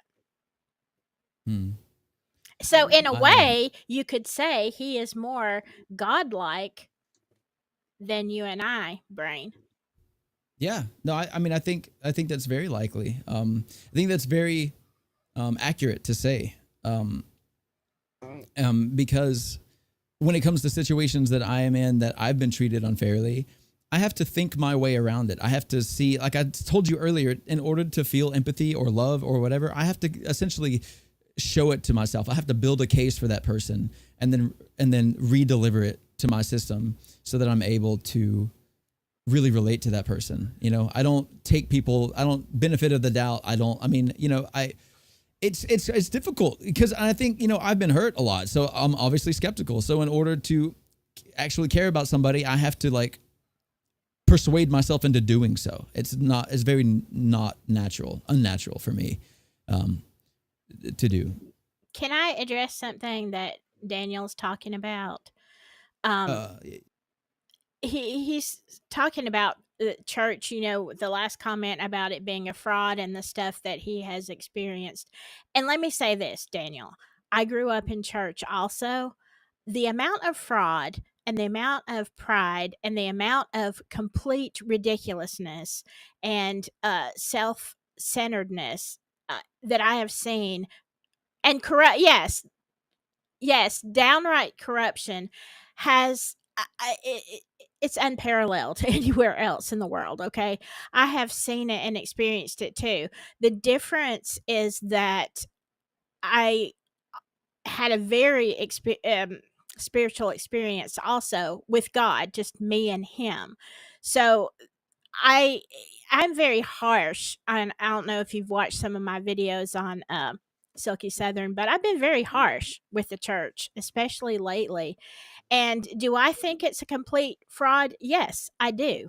And not that there aren't some good people. There are. They're probably most likely not in church anymore. Um, and here's the thing, I think collectively as a whole, the church is the worst representation of God that there is. I agree a lot with that. Truly. I think if you want to find God, you should not go to church for Yeah. the most part. I think that you can I think the benefit of going to church is seeing like principles talked about, but then do not take them in their context. Do not take them at face value. Do not take them on their word. Because it's like all this stuff. You gotta, because it inherently, it's both. It's an individual experience and it's a collective experience, which is a whole other dichotomy that it's the complete opposite end of the spectrum for the argument that we've been making over the last 2 hours. So it's whatever, but I have just a really quick, brief question. What do you guys think about like churches that are specifically tailored towards like people that have been outcast in other churches, like for example, like these LGBTQ like specific kind of churches? I mean, they're not like you don't have to be in that community to go there, but that's primarily who they target. What do you think about those? If I would say like the collective, I'm not saying everyone believes this, but I would say like this pretty unanimous, the collective decision from the Christian community is that that these people are sinful, and so they've been outcasted and looked down upon in a lot of churches. When people say that they the church is supposed to take in outcasts. So what do you think about these kind of churches that are doing it in a weird way? Or, I mean, to me it seems a weird way. What do you think? Boy, that's a That's a broad loaded one. question. Yeah, it is. Well, no, not even that. Like that's just there's a lot of problems with that whole golly bomb. So the idea with taking in outcasts is that on a, I guess, like, I don't know, a tribalistic mentality is that you take outsiders that you see as sinful and you convert them to the right standing of God or something, which is like the fourth level of development or something. And then now you have people who are like, well, I'm gay and I can't stop it and you can't stop it. Or I'm assuming this is a broad generalization. Take it out of context, please, and put it all over Twitter and get me canceled. I want to argue. I do want to argue with people on Twitter. Please take this and post it somewhere. But they're like, yeah, like I'm gay or whatever, and I can't stop it and you can't stop it, but I still want to go be a part of a church, or even sometimes it's like I just want to be a part of a community, and so I go out and I do that. And the problem is, I think that I think that both churches are equally sinful. I think that you can't find God truly by committing to like, oh, I can't change, I'll never change, I'll always be the same. It's like, this is who I am, this is who I was born as, blah, blah, blah. I think that's just as sinful because it happens on the other side. It's like, oh my God, the thing I hear the most is like, I'm just a sinner saved by grace, man. I'm walking it out day by day. It's like, no, you're not. You're not those things. The Bible never said those words. It said that you were and that you died. In fact, Romans, I don't know, I'm giving a freaking sermon now. Romans says that you died to yourself something like 77 times or something like that. It's like you're dead, dead, dead, dead, dead, dead, dead, dead, dead, dead, times 4 plus 4. It's like you need to perish first to yourself and everything you think you are to be again, born again, reborn into a completely different new creation, a new creature, which is a whole other conceptual, topic that, again, there's so many things that we could talk about, but I think that both churches are wrong because, obviously God is not in the traditional Christian church because no one goes there. You feel bad when you go. Everyone's, gone crazy. They follow a cult leader. They go run up and down the aisle. They speak in tongues and then they blast their family members. Hey, if you ain't get the Holy Spirit in you, there's something wrong with you, boy. You got to talk to God. You got to get baptized with a holy fire or something. And it's like, that is maybe true, kind of, but like even that person's experience of it is not going to be like, oh, Southern Baptist hometown hoedown. I got, bathed in flames and all this. It's like, but people can't recognize the individuality of other people in the context of the tribalistic mentality that they get into with these freaking churches and stuff. And but I don't think that it's possible on either end of the spectrum, because I think that inherently deciding that I'm not going to change, I can't change, but I still want to know God or something, just go take drugs, do DMT or something, and then take a different route to get to the truth. Because it's what I had to do, at least. I mean, this is my opinion on that. Okay. I feel like we take and demonize one certain aspect. Okay. So we take LGBTQRS, whatever, 77 plus 13, whatever. Yeah. But I mean, okay, so we take this one aspect and it becomes a big source of contention. And if you're going to speak just biblically, there are so many sins. This is just one. This is one sin, although it is very divisive. It's one sin that people, are honing in on. And the bottom line is the sin that you can't get over is the one that you can't stop doing. I mean, the worst sin, I guess the hardest sin is the one that is your personal one. What's your Amen, weakness? Sister. That'll And preach. Stop. But I mean, the bottom line is love, because if you, and I mean, I have a lot of opinions. Okay. Do I agree with everything? No, but I do agree that the bottom line is love, and everybody has their own way and their own level to get to God. Let's just say somebody started the murder church, okay? And so everybody in that church believed the Dark Brotherhood. Yeah, so I mean there actually is some, but we're not going to go there. But, but let's just say somebody started in the name of the God, that somebody started the murder church and they believe that once a month you should have a purge, okay? And everybody would be horrified. All right, is that any different sin wise than, the LGBTQ? What? No, it's not. It's the same thing. It's a problem that we have, and the closer that you get to God, the more you and God work stuff out, Well, because I can, Yep. Go ahead, Cole. I also think murder is a much more agreed upon sin than being gay. I think being gay is, for some people, or well, I say for a lot of people, it's still kind of like an up in the air debate. Yeah. Well, I mean, But the concept is the same. I mean, it was just the, yeah, Yeah. it's just, sin is sin. Bottom line, sin is sin. And I want to tell y'all something that are hating on, and I don't agree. But for people that are hating on the gay community, let me tell you something. That lie that you told your boss, same thing, send you to hell. If it's sin, right? Yeah. If it's sin, Yeah. it's sin. It doesn't matter how you color it, how you talk it. Right. Oh, well, So, that was just a which little thing. that No, it's brings me into not. something which we're entirely derailed from the original topic, but at this Yeah, point, screw it. sorry. But I think if we could collectively pick a sin or whatever to like actually hone in on and be divisive about, let's pick pride, because that's the actual problem of like 90% of the things that we deal with. That is the thing that separates us from the ability to understand other people. That is the thing that separates us from God himself, in my opinion, is pride.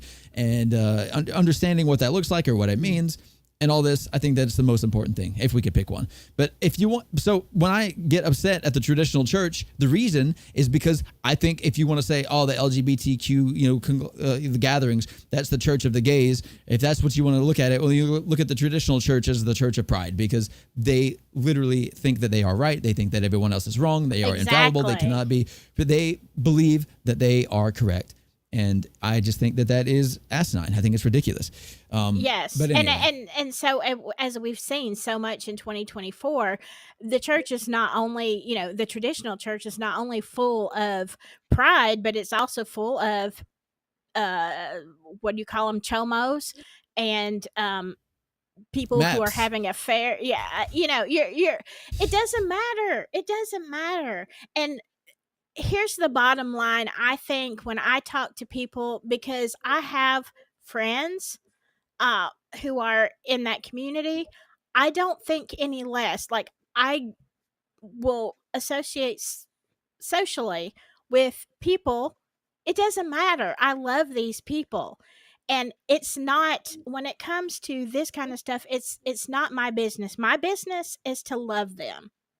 And my business is to let God, let them see God in me. Let them be drawn to him, because ultimately only God can judge the heart. He alone. He's the only judge there is. I mean, yeah, we can say, and I am harsh on the maps, as you call them, and all this kind of stuff. But at the same time, does God love them? Absolutely, absolutely. And it's hard, as I worked in the jail with a lot of chomos and a lot of predators of all kinds and unalivers. Like, look, I had to put it aside and look at them as people, treat them the same as I would the person in there for a traffic ticket, or many traffic tickets, or failure to appear in court. You know what I'm saying? Because only God knows the journey that someone is on. And if you just say, okay, well, God hates you because you're this or because you're that, well, eh, get technical. God also hates liars. He hates the prideful. He hates all of that. Is that going to keep people from having a connection with him? No, not if they're trying. And let God work it out. Just love them all and let God work it out. That's Yeah. the way I feel. Yeah, and I think, and I think the thing is that the most important thing that you mentioned was that only God knows that person's story and where they are on their journey and stuff like that. And the most difficult part of combining everybody, this whole idea of conformity or collective consciousness, the most difficult part of that is saying that we all need to be one body and one unit and whatever, but that we also are comprised of individuals. It's the most difficult concept for us all to, because it's a duality and both are equally important and equally true. You can't have one without the other.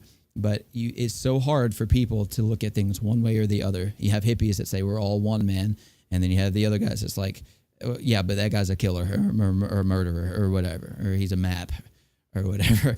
I think that it's just that, like, and that's I think at least one of the reasons that we could say that we need God, because no one in the world has enough time except for Santa Claus to see who's right and wrong and who's doing good things and who's doing bad things. I think we're all on the naughty list, personally. Yeah, we are. And Shay, I understand what you're saying, because I've heard other people say this, that they feel like God is full of pride, saying, that I'm the only way and no idols before me. And uh, I understand where that comes from, but I would say it's not pride, it's a matter of protection. Like if I know that there is only one way to cross a river, okay? It's on this bridge. You have no boat, you have no nothing else.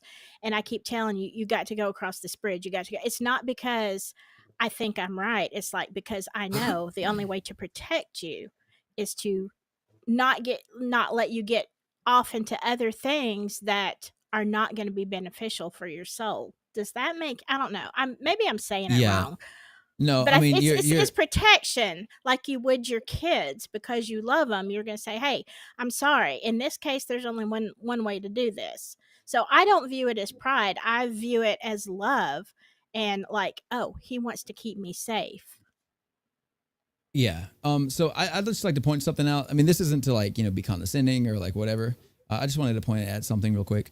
This level here, number 2, this is where we see that other people have thoughts like we have thoughts. So I think one of the primary difficulties that I see is that when we see that like, oh yeah, God, it says, like Shay said, basically have no other idols before me. You need to worship me, blah, blah, blah. We say, hey, I want some, I know what I think. And so we know what, when God says these things, this is what he is thinking. But like the difference is that there's so much more to it. When you look at things like, okay, how do we all get along? This number 6 is basically like, hey, we're all important. We're all special. We all have our own unique, opinion and stuff like that. Here we say, okay, everyone's unique and special, but we still need to have life isn't as simple as doing what we want and stuff like that. And it just keeps going and going. And this is just up to 9, which is, I mean, it just goes on and on. It's impossible to really, truly imagine what it takes to have anything that is cohesive enough to be an answer that always works. We always see that Jesus, when is asked a question, he ends up giving a parable that seems completely unrelated. And it's because the problem that I have especially is that like, how do you be succinct and how do you tackle the real issue of a problem in a way that like, I don't know, to us, like ancient, prehistoric, like very small-minded people are going to be able to accept, right? And we look at the history of the Bible, and if we all agree that it happened at the time that it did, then we see that like, how does God explain like, how would you explain macroeconomics to a peasant in a village? You know what I mean? It's like, there are levels of understanding and ability, but if you are God and you are, mature enough to see, I guess like this is going to be the thing that helps you the most. Just do this, people are like, what do I do? You do this. You're like, but that doesn't make sense. I don't want to do that. That seems like you're, selfish and all this, which I get, like, I totally get it. Cause it does feel that way. Even just reading the words, like every time I get to that kind of where we at, let me find the comments and stuff like that. All these things, like I definitely feel it. I've lost all the comments. They're all gone. But like I feel it deep down. I'm like, that is ridiculous. Like God is like, he is prideful. He's all about himself, blah, blah, blah. But I think the longer that I've lived, I've realized it's because kind of the way that, I feel sometimes at least is that like, it's difficult for people to know what to do and how to feel and how to interact. And things are so freaking complicated. I'll just do it my damn self kind of thing. Like, and God kind of has put himself in this position where he's like, just please, just come this way. Just follow this direction. I'll take care of everything else. There are things you can't see. There are things that you don't understand. Because I don't understand a lot of things, and I still find myself in that position where I'm like, I just wish someone smarter than me would help me out, and that's the thing, and that's where pride in us becomes the issue because we say, well, I don't need you to figure this out, and to some degree that is true, and it is empowering to do that, and also to some degree, a lot of degrees, in fact, God wants you to figure things out on your own. God wants you to be an individual. The whole argument is true. You need to be a well-developed person on your own. But there are, again, if we're looking at text, like, okay, I asked the other day, why aren't there more scriptures being written? Like we need more Bible. Time has passed. We need to figure some other stuff out, like it's like whatever. But it's just more complicated, and I think that no one that actually cares about humanity and believes in God is able to do anything about the whole predicament that we're in as a society. That you just essentially have tribalistic groups that say we're right, you're wrong, and they get power because it's easier to agree with this is right and this is wrong. So you have millions of people following the traditional super mega church, and those pastors have millions of dollars to buy jets and all this, but they don't help because they're not trying to help. They are trying to build a empire. Yeah. And Yeah. so it's nuanced and it's complicated. Everything is in life. I mean, every concept that you think you know, if you break it down, it's beyond your understanding. That happens to me every single moment of the day. I understand nothing and I want to understand more. That's it. That's all I know. And so if you're going to say, put the responsibility, go ahead, Colton.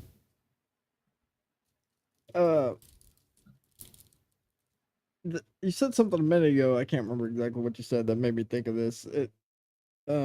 See, I think a lot of people like probably feel um, like, the idea that basically, that like we're like subjects in an experiment, and sometimes the rules are very unclear, and the goal can be very unclear, and that's life. And it seems like I don't know how to explain it. I mean, it feels like you're being controlled, right? Because I don't know, like you have to you're basically forced to conform to this like godly idea, right? That's so unclear to most people. Even if you search for the answers, like it will never be like fully clear, right? And so it feels like we're like in a test that feels like sometimes unbeatable, or like unfair for sure. Is how a lot of people feel. Let me just say one thing. Shay, the Bible does not warn against prophets in general, but false prophets, yes. And also, what did you say? Magic. It depends on the source. Is there magic? Yeah, you could call it magic certainly could call it magic throughout the whole Bible, but that is what semantics. We call it miracles.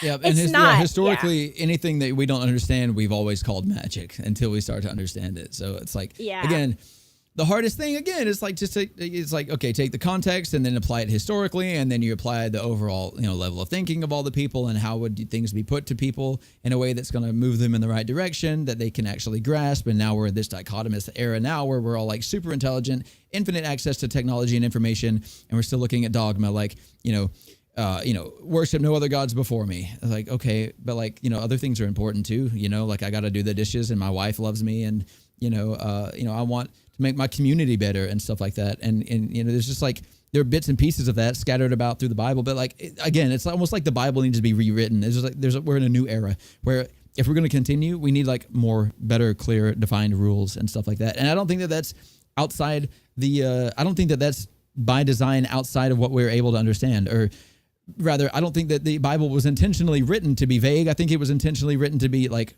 helpful at the time.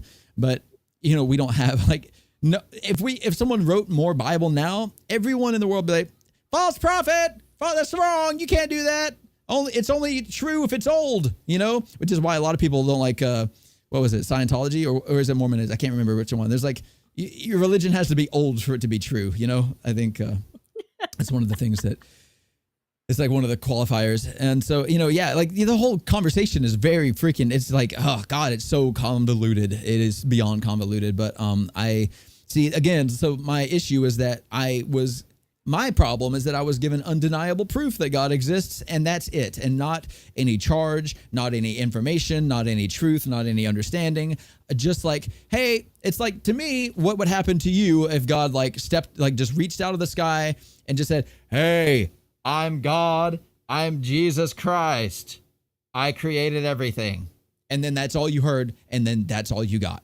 And now you're like, well, what do I do with that? What is it? Okay. So I go to church now or what? And then you go to church and then you're like in everyone else's shoes, like Daniel and Shay. It's like, God isn't real. This can't possibly be real. But then, oh crap, man, God is real. God, this is such a mess, And so, that's kind of where I am in my whole life, is that I have proof and I don't understand anything. And so I'm just like constantly uncomfortable and trying to make sense of any of it and put it together in a new way, because that's what we need to do. And I think it's ironic that, well, my name, I'm not going to say it right now, but I think My name is also related to one of the people in the Bible who did that kind of thing, who basically took an entire culture and had to try to reform it, and then mostly succeeded. And then when he died, they went right back to the original recipe. And I'm pretty sure that's going to happen to me too. So who knows? I mean, what's going to happen? there's, I mean, and this conversation has turned so spiritual, and like Sure. there's so much to this. Like it's hard to, like, this is a whole subject on its own. Well, but yeah, and that's what this channel is supposed to be about from my perspective, really, at the end of the day, because everyone has ideas on psychology and blah, blah, blah, but like no one has real good opinions on God and all this. And I think that I have at least I can't stop believing that it's true, and that's all I got. So I got to figure something else out. Yeah. Anyway, so I didn't mean to cut you off there. No, and I agree. Like, first of all, you know, talking about the comments of, you know, you can do whatever you want as long as you repent. That's not true. Is true, sort of, in certain circumstances, but no, it's not true. Um, there are whole scriptures on that. I mean, weaknesses are one thing. To purposely do something because you know you can be forgiven, it's okay. It's like this whole thing, and I said this on my channel, the whole P Diddy thing and TD Jakes, and you know they still haven't, so far as I've heard, they haven't, you know, said TD Jakes had a, if y'all don't know who that is, he's like a big mega church preacher, been around for a long time, who attended P. Diddy's parties. And he said, "Oh, no, I didn't partake in any of that stuff." I have a hard time believing that, but that's just me and my skepticism. But what did bother me is what he said.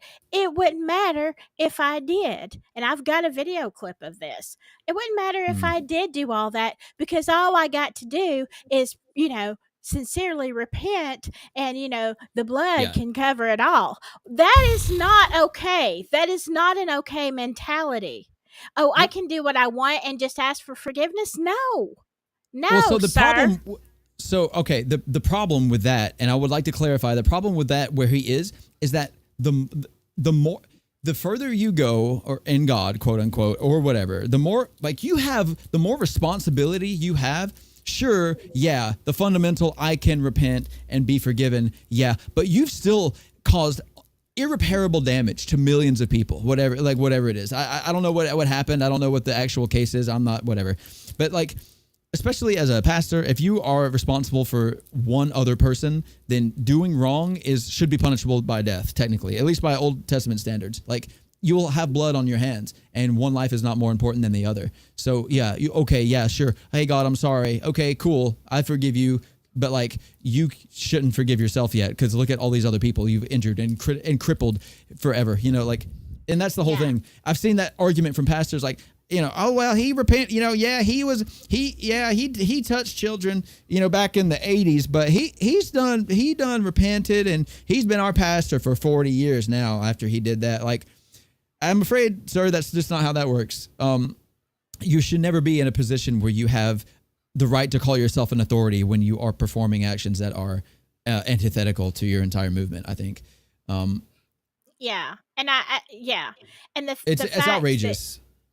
In leadership, okay, will God, and I've said this over and over on my channel, will God forgive you? Yes. Should you be a pastor? Should you be in leadership? Absolutely not. Go sit yourself down. You are no longer qualified. Period. That is biblical. How do you define what sin is greater than another sin, or what sin is and especially if you know, the premise is that they did it 40 years ago, and you've committed 20 million sins since then. Well, I'm talking about pastorship, because the Bible does give 2 passages of scripture that gives absolute guidelines. You have to be this, and this, and this, and this. And violating any of those standards disqualifies you from pastoring. Does it disqualify? Does God stop loving you? Of course not. Of course not. Being a pedophile was in that description. Yes, you have to be above reproach. I'd like to sorry, never mind. I don't know if because we could clarify a little bit more on that. I just wanted to take a moment to shout out Daniel Price and Shay Watson, I think it was. Yes. I have so much appreciation for you two and anyone who is like skeptical or whatever, but still is willing to like participate in it. You know, this whole thing, please always come back. Always stay here. That is invaluable and it is beautiful. And I just wanted to say special thanks to you guys for whatever you believe. I don't care what you believe. I just care that you're talking about it. So anyway, the idea of what is unforgivable essentially just imagine like if I don't know, dude, you know, think if you're like, I don't know, like a principal of a elementary school or something, or, you know, it's like, but your school teaches like ethics kind of thing. If you do something that is unethical, should you be in charge of that? No. Should you go to jail? Maybe. And if you serve your time, you're okay, but you can't go back to doing that. You done ruined the whole thing. You don't have a right to any longer be in that position. And to do so I think that's evil. I think more than committing the action, I think that saying, oh, it's okay, I'm better now, you know, that's evil. To have that kind of pride about yourself, that or that lack of humility to say, no, I definitely screwed up. I don't need to be in this position anymore. I think that is the only reasonable take to have. And anything outside of that is absurdity. I think it's pride, and I think it's that you just don't want to stop making money. And if you can't come to terms with that, then you don't need to have a practice. You don't need to have a church. You don't need to be in charge of anybody. Because anyone who's going to listen to you is going to be hearing someone through the lens of which they're being told to not do something by someone who has done it and has coped and justified it.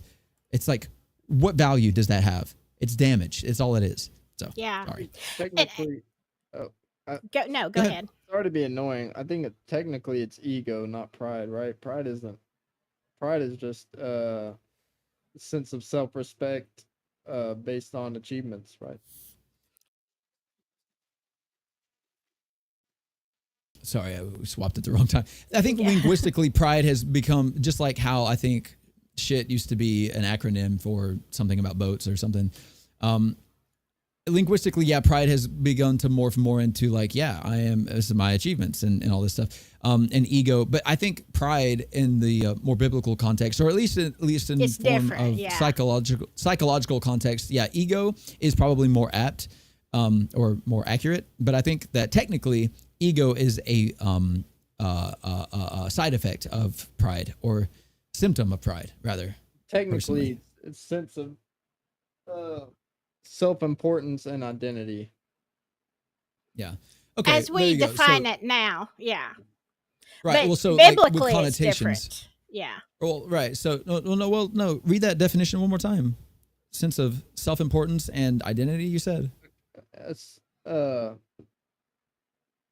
self-importance and identity, which can be inflated and lead to arrogance or defensiveness.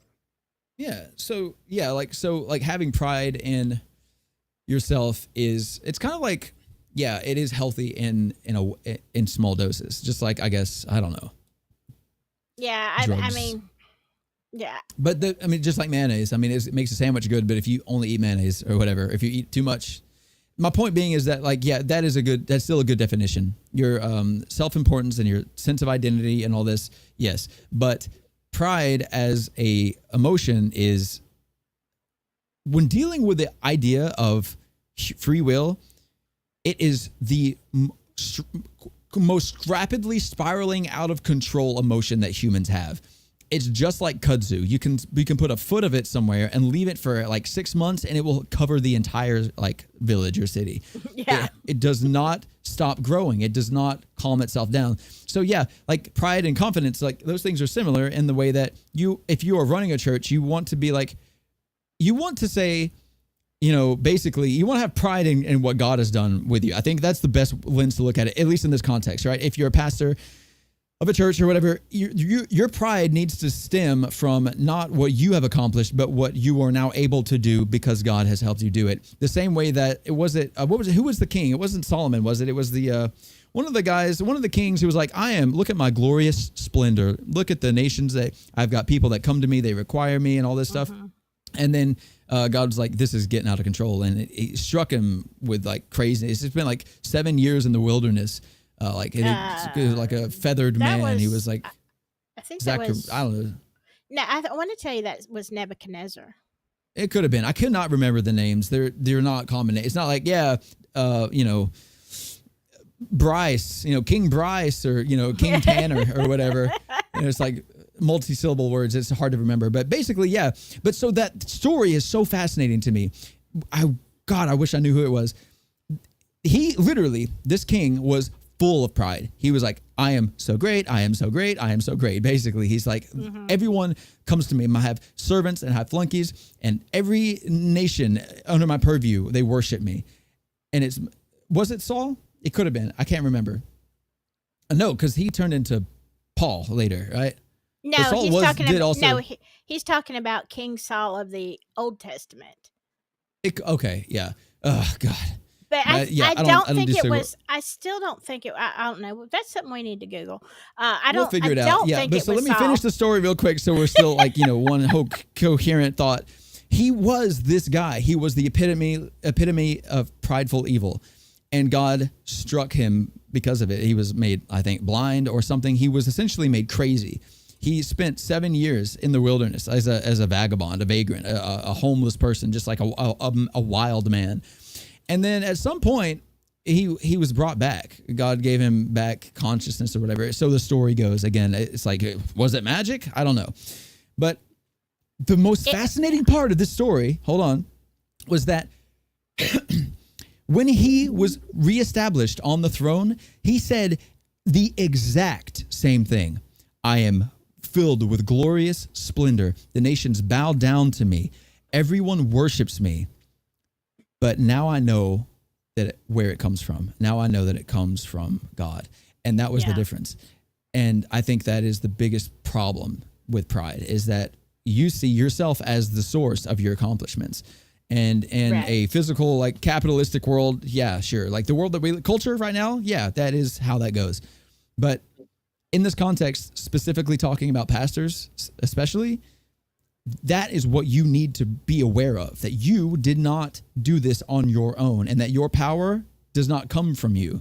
You may be in charge of a lot of things. You may have glorious splendor. You may have control over a lot of things, but it is not because of you that this has happened, and that your inherent power, even whatever, it's not because, TD Jakes, I am TD Jakes and I am so great. I am so good. It's like, sure, you are TD Jakes. You're like a phenomenon or whatever. You've accomplished great things, but it's not, again, it's not because you're so great that these things were are able to happen. I just Googled it. It was Nebuchadnezzar II. Nebuchadnezzar. Okay. I knew it was one of those very long names.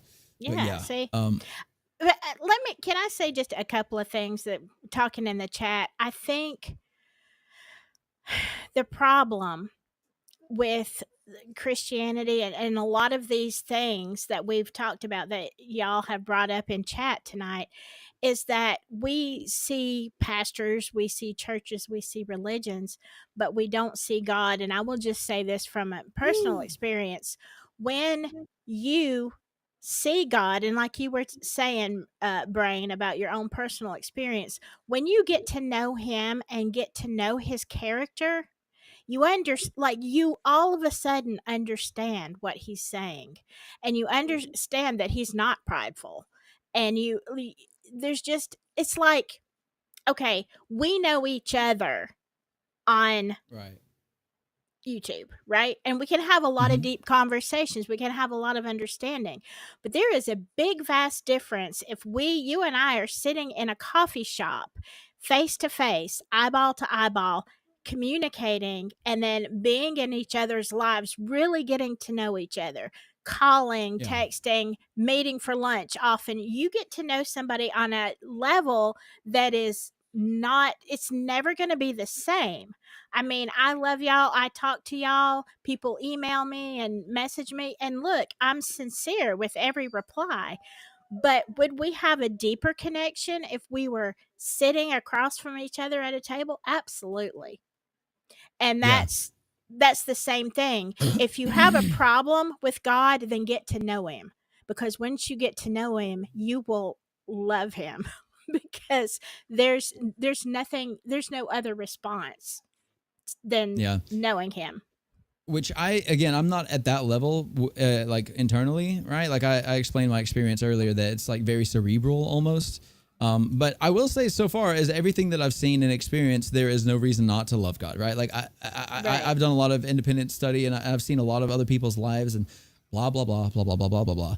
But, I've never seen any reason to be like, no, this God is not trustworthy. This God is evil or whatever. It's just always been a case where I simply didn't have yet enough data to connect everything. I didn't see how all the interconnectedness of every situation. And once I do, I always go every time. I'm like, dang, this man is playing chess. Like every time I see like a miracle happen, I really don't go like, oh, good. I'm so glad. I don't feel it. I go, that is a marvel. That is, how did you do that with that person in this moment, their life and where they are internally and everything? That is beyond 4D chess. That is moving the moon and stars, but like on a social level and a personal level, it blows my mind. And I think that's the cool thing is that you can appreciate God like Silky does in a very, like emotional, empathetic, like heartfelt way, or you can appreciate it like a crazy person and get to know every single person that is involved in a miracle and every single aspect of it and go,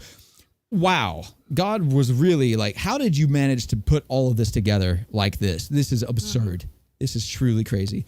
I wish I had good examples, but truthfully, I am forgetful of everything that happens in my life, and I just take concepts and I carry them forward. I don't know if it's efficient or stupid, but can I say address one more thing that was way back in chat? Someone asked, I'm sorry, I can't remember who asked this now. It might have been Moonlight. What's the difference between intuition and the Holy Spirit? Sometimes there's not any. I mean, I think we're all given intuition. Like, I think that's a natural being that we're spirit beings. I think that we all have some measure of intuition. When you are in communication with the Holy Spirit, are you much more intuitive? Absolutely. And there are so many times that I'm saying something or doing something comes out of my mouth, or I know something and I'm like, look, I know the limits to my brain. I really do. I am under no illusions, okay? I know that sometimes I am a walking, talking idiot. And so, as I prove to myself daily, but sometimes you have something so profound either come out of your mouth or into your head or into your, like, where I call the gut.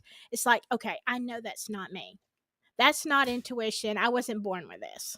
Yeah, so I've experienced that same thing. As you can imagine, the way that I talk, I am naturally very prideful, very condescending, very kind of blah, blah, blah. Like I have a proneness to be full of myself, and I recognize that.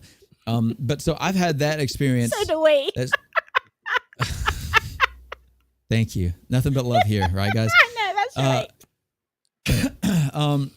But so the thing is that, which I mean, I think part of it, like part of the way that I talk is almost necessary for me to be able to speak clearly, because otherwise it's just incoherent rambling. But I've had that experience where you mentioned just now where you're like, okay, that is not me. I'm not whatever. I've had the opposite experience where I go, oh, like I'll have a couple days or a month or a week or whatever where I'm like, dude, I am so smart. I don't even know where this stuff comes from. I'll say things. People will look at me and be like, I've never thought of it that way. You've kind of like changed my whole perspective on this, blah, blah, blah. And then like, I'll be like, I feel so puffed up. And then like slowly, but very rapidly, in like a day or two, I'll be completely without any sort of higher level thinking or consciousness or anything like that. I will literally struggle to find out what I want to do, what I was even supposed to do. I will be late. I will do things incorrectly. I'll forget that things exist. I'll realize I can't even think about the things that I was talking about the day before. I don't even understand them anymore. I've had this has happened at least 20 times to me where I have moments where I'm like, I think I might actually have like a learning disability. Like I might actually have like, I just come face to face with like how stupid I actually might be. And I don't understand the line between like intuition and the Holy Spirit. I don't be like, oh, I'm filled with the Holy Ghost. It's never anything like that. It's just that there will be times in my life where I realize like, I feel like I realize like I'm on my own. I'm not connected to anything. And I realize now I can't do anything. I don't know. I can't even think straight. I don't know. You know, you asked me like, who should I vote for or anything about what do I think about the church. I'm like, I don't know. I went to one when I was younger or something, just stupid stuff. Like I can't think. And so I don't know, maybe I'm not smart. Maybe I just decided to, I don't know. Maybe God is smart for me. I don't know. I don't know. Well, I don't get it. mean, and it's like a gift. It's like people come to me, all kind of people, okay? Saved people, unsaved people, whatever. Friends that don't talk to me any other time of the year, but to message me on Facebook and say, "Hey, I had this dream," because I interpret dreams. Now, don't send me your dreams. I'm okay. I either know or I don't. All right, but it's one of those things. I know that I have no ability in myself. Like I have to go to my friends and family, even my 18-year-old daughter, and say, "Hey, I had this dream. I don't know what it means." She can interpret dreams also, but I can't interpret my own. I got no sense when it comes to that, okay? But can I interpret somebody else's dream accurately? Yes, a lot of times.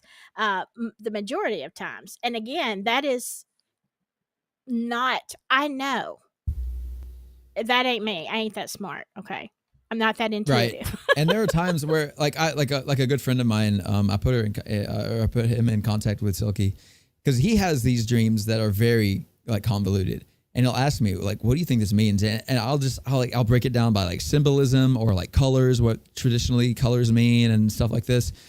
And I'll be like, maybe that's what that means. And then there'll be times when we'll all gather in person, me and this guy and Silky, and we'll all like talk about things. And he'll tell her the same dream, and she'll come up with an interpretation that not only can I tell is definitively correct, but also completely, entirely outside of my capability of understanding. She will say Mine something too. that I literally could not have even conceptual. I could not have even imagined that to be the meaning behind it. But as she's talking about it, it hits me. I'm like, no, that actually makes perfect sense. That's exactly what that means. And so I this whole concept of like, God and all this stuff, like again, with the Jordan Peterson, or the briefness, like, it's just the thing that is good or the most good thing, it's like, it's hard to break it down to that because it means it has so many different facets, so many different lenses and angles. It's like an infinitely spiraling prism. There's so many different manifestations, if you want to call it that. So many different effects that it has on people and your own life. And we're all individuals. No two people are the same. And if you think that was an accident, then you're crazy. But so with this topic of conformity that I'm looping ourselves back into now, we all want to be, we're all designed to be connected and to be a part of each other. We're all designed to work, to act as a single unit in small groups or as a collective whole. But we also are not, any of us, the same as any one other person. At best, we have similar experiences and we have similar ideas sometimes, but none of us see the world the same. None of us have experienced the world the same way as anybody else. And that is a very lonely thought because it is difficult. But essentially it creates, we have to spend our entire lives trying to build a network of people who have shared enough similar experiences to us that we feel like we agree on things.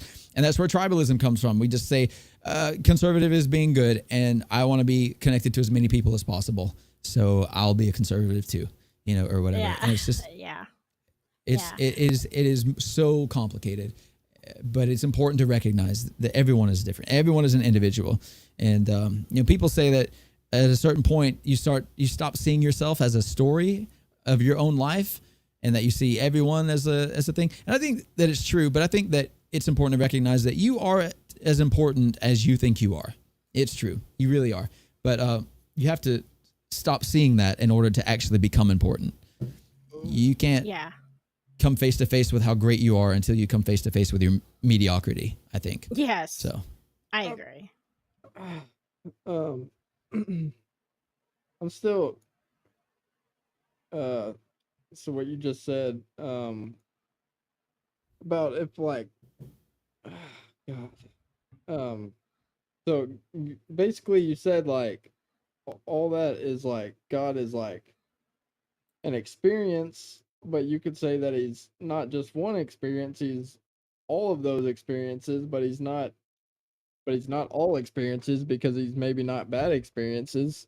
So then maybe he's only good experiences, and then that's why uh maybe he would represent the highest good experience, like, but it's, to me it's because it's like you're like there's like basically an infinite number of definitions of God, and that's like I don't think that works for anybody. Like, like I don't like me. I couldn't ever move forward if I was like, there's no like definition of God, or I don't know. Yeah. Well, we can only work on the definitions that we have available to us at a time. I think the problem is that we all want to define God briefly, but it's more important to take an individual definition and then work through that over in your life, whether it take a year or several years or whatever, and then move along to a different concept and so on and so forth. That because of the nature of how complicated it all is, that you can't simply, boil it down to one thing. And that comment that, Yeah. you go ahead. Yeah, I mean, it sounds like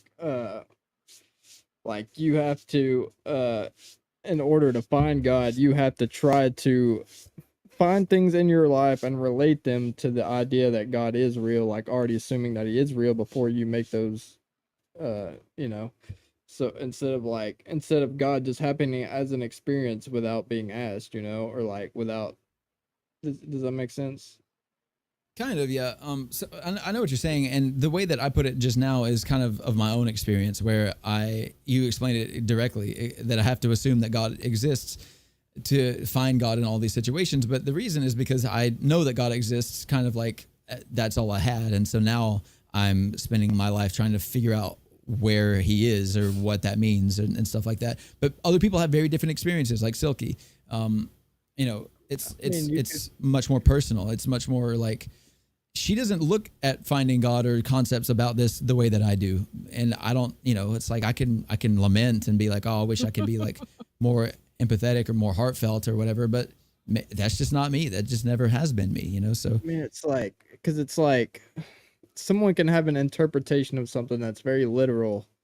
Like for example, uh, like you're about to pull out on the road and or I don't know, something you're about to be in a wreck and you go to slam on your brakes or something and your brakes don't work, but it ends up being a good thing or something, and you're like somebody could interpret that was God like in that moment, and that was an experience that reflected God, but someone else is like, "Oh, like thank God I forgot to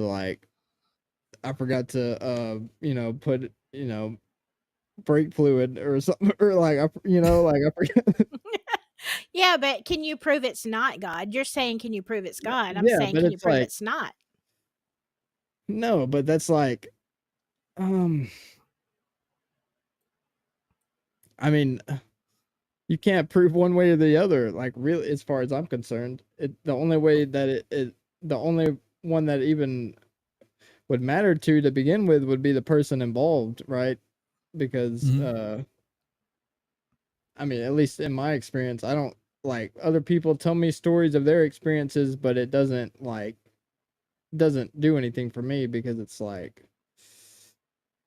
I don't know what state of mind they were in or like if they're delusional or like, you know what I mean? It's like Yeah. Well, that's why God is personal. I mean, to us. Let me say, I did not say hello to. Let me see if I can get this name right. Kanya, Kandi Fulwani. Am I close? That is a beautiful name. I probably did not say it right, but hello. Oh, sorry. man. It's been a Um, pleasure having you here in chat. I'm sorry that we haven't been yes. able to really respond to chat a whole lot. Oh, yeah. We're running a business here. No, but No, we're not. yeah. So I mean, we have to kind of balance between the two things, and I love that you guys have a lot to discuss with each other, and a lot of times, again, this chat's on screen. You can see it. We can see that what you're saying, but it's difficult to balance all these things. And I wanted to say real quick to let's see, where was I? Oh God. Someone else talk real quick. I lost my train of thought. I'm trying to I remember. do want to Um, say something to Sleuthy when you were talking about your disconnection and how you can tell. Like really thinking about doing a video. It's so weird. It's like you're reading my mind. I've thought about doing that on my channel, like some signs of either being disconnected or being under attack. So thank you for that comment. I remembered what I was going to say. So everyone can go ahead and clap for me for remembering. Yay! Yes, I know. It's quite a hurdle to overcome. So Colton was talking about, how do you say one thing is good? You know, it's like, this story, it was kind of hard to follow or at least for me, or maybe I don't know, but it's like basically bad things happen or good things happen, or it could have been one way or the other. You could have said that God, saved you from your brakes or from being in a wreck, or you could say that, it wasn't God because someone else got hurt or something like that. Or was that kind of like the gist? I was saying you basically for a while you explained God as like a series of experiences, and then I said, is God an experience, or is God a collection of experiences? Is he all experiences? And I would assume that he isn't all experiences, because there's bad experiences, right? Or at least ones that we assume are bad, right? Murder, but maybe there was a reason for it that we don't know. I don't know. But that's what I was kind of saying is. Okay, yeah, I got you. So so a couple things. For one, when you look at a photo, you don't go, oh, the people in this photo are just this photo, right? Like you're like, those people exist somewhere else, and this was a photo of that time they were in. I think that's individual experiences, kind of summing up God, that we have the ability to see like an experience as a moment or as a whatever, but that like God essentially is already somewhere else doing something else or whatever, or beyond the photograph. But the other thing is that I think the thing that is very difficult to conceptualize is one of my favorite verses that is the most misunderstood and most misused. It's all things work together for good in the end for those according to Christ Jesus, or something like that. Is that how that goes? Silky, do you remember? For all things work together for good, for those who... For those, gosh, you caught me off guard. That's about where I got. And who are the called? And who are the called according to His purpose? God, all things, for we know that all things work together for good. In the end, by the way, that's what they say. Yeah. To those who, I'm forgetting part of it. Ugh, tired. Sounds good. So, my point to that, bringing that up, is that there are bad experiences, and that people will see these bad experiences and say that God was involved, and that it boggles the mind. You say, but it was a bad thing and God is supposed to be good. Explain that. And the thing is that it's not like that God gave you cancer so that you can increase your faith. It's that, you had cancer, and that was the moment that God was able to, connect with you or reach you. And the example of a friend of mine named Dale had pancreatic cancer. He was definitely not going to live. And then he did live, and it's almost like he's tortured by the fact that he's alive sometimes. Not tortured in a negative sense, but like he's so constantly aware of the fact that he should be dead that he is, this man, he will say anything to anybody if he believes it's right now, because he's like, I shouldn't be here, so I'll interrupt this service to tell you about how I feel God is telling me right now. I'll we'll be doing praise and worship, but I'm going to tell you right now, like, this is something going on here that's really bad. Y'all should stop this kind of thing. Like, he'll just say whatever, because to him, his card's already been punched. He's not even here anymore, kind of thing. It's one of those things that's very interesting to look at from his perspective. But essentially, yeah, it's like, did God give you cancer so that he could take it away? I mean, I think that cancer is, naturally explainable. I think that, biology and things show that there are anomalies, and that cancerous cells could definitely appear regardless. They appear in animals and things like this. But it's that, these negative experiences are opportunities for us to be more vulnerable and more open than we typically are, especially in a capitalist society when we're the kings of our own domain. We are like, oh no, my flank is exposed and I am, very sad now, kind of thing. It's like, I'm broken, I'm shattered, my life is over, my wife has left me and I'm brokenhearted, or my child has, passed away or something. It's like there are moments where you have these overwhelming, like unconceivable, you can't overcome this situation, or your life is at stake, for example, or whatever. And that's the moment where you're open enough to say, there's got to be someone else out. Please, something exists. It's like there's a part of you. It's almost primally will cry out to a non-existent God in hopes that He does exist. And a lot of times that's when you were ready for that to come to that realization, Right. because you can see it in me. The reason that God doesn't just like part the clouds and say, "I am Jesus Christ, I am God," it's because it doesn't matter. It doesn't fix anything. For me, it has only made my life worse and more complicated, more convoluted. It is because, and I'm really appreciative, by the way. Don't get it twisted. I am really happy that my life is the way that it is, and I think that maybe I was designed to maybe be in this situation or whatever. But if He did that to everybody, it would just be chaos. We would all be dead within a year. It would not go well, because the difference, and I think the hardest thing for particularly naturalistic, atheistic people to understand, we put things in categories and we put them in boxes and we put them in definitions. But the most important thing about your moment when it comes to discovering God is what that moment meant to you and where you are Exactly. and how long it will stay with you and carry with you, especially in days like this, where you can't go to church and get a reaffirmation. You can't go to church and feel that same God that you felt on your deathbed, for example, or whatever, Yeah. because He's not there. It doesn't exist. So we're very alone in this way. So it's like that's just how that goes. Can I It's can even I share more a important. story? Go ahead. Please Okay, do. and I know we're going way over time, but I felt like this is important because Colton is saying kind of what he brought up, and you were talking about Dale and how it changed him. And sometimes, look, will God let you go through pain? Yes, He will. And it reminded me of two situations, and it took me years and years to get over this. Now, I was very young, like I was late teenager, maybe 20, somewhere between 18 and 20. Both of these things happened. I was in a completely secular situation. Okay, we were looking for a house to rent, something like that. Anyway, I was very shy. Now, I was strong spiritually, but I didn't speak, and especially about things like this. So I'm in this house and this guy is talking, and God kept telling me, like, look, tell him about salvation. Tell him, tell him, tell him. And I'm like, I don't even know this guy. And like, we're talking, like, this has nothing to do. I froze inside, and I'd never said anything to him about God or are you saved or anything like that, which is not my character anyway. Even today, it's not something that I would naturally bring up. But I ignored that voice of the Holy Spirit. 3 weeks later, that guy was out in those same woods cutting a tree. The tree fell wrong, fell on him, and he was killed instantly. Okay, I had a lot of guilt, and I was just hoping somebody else got to him. I carried so much guilt.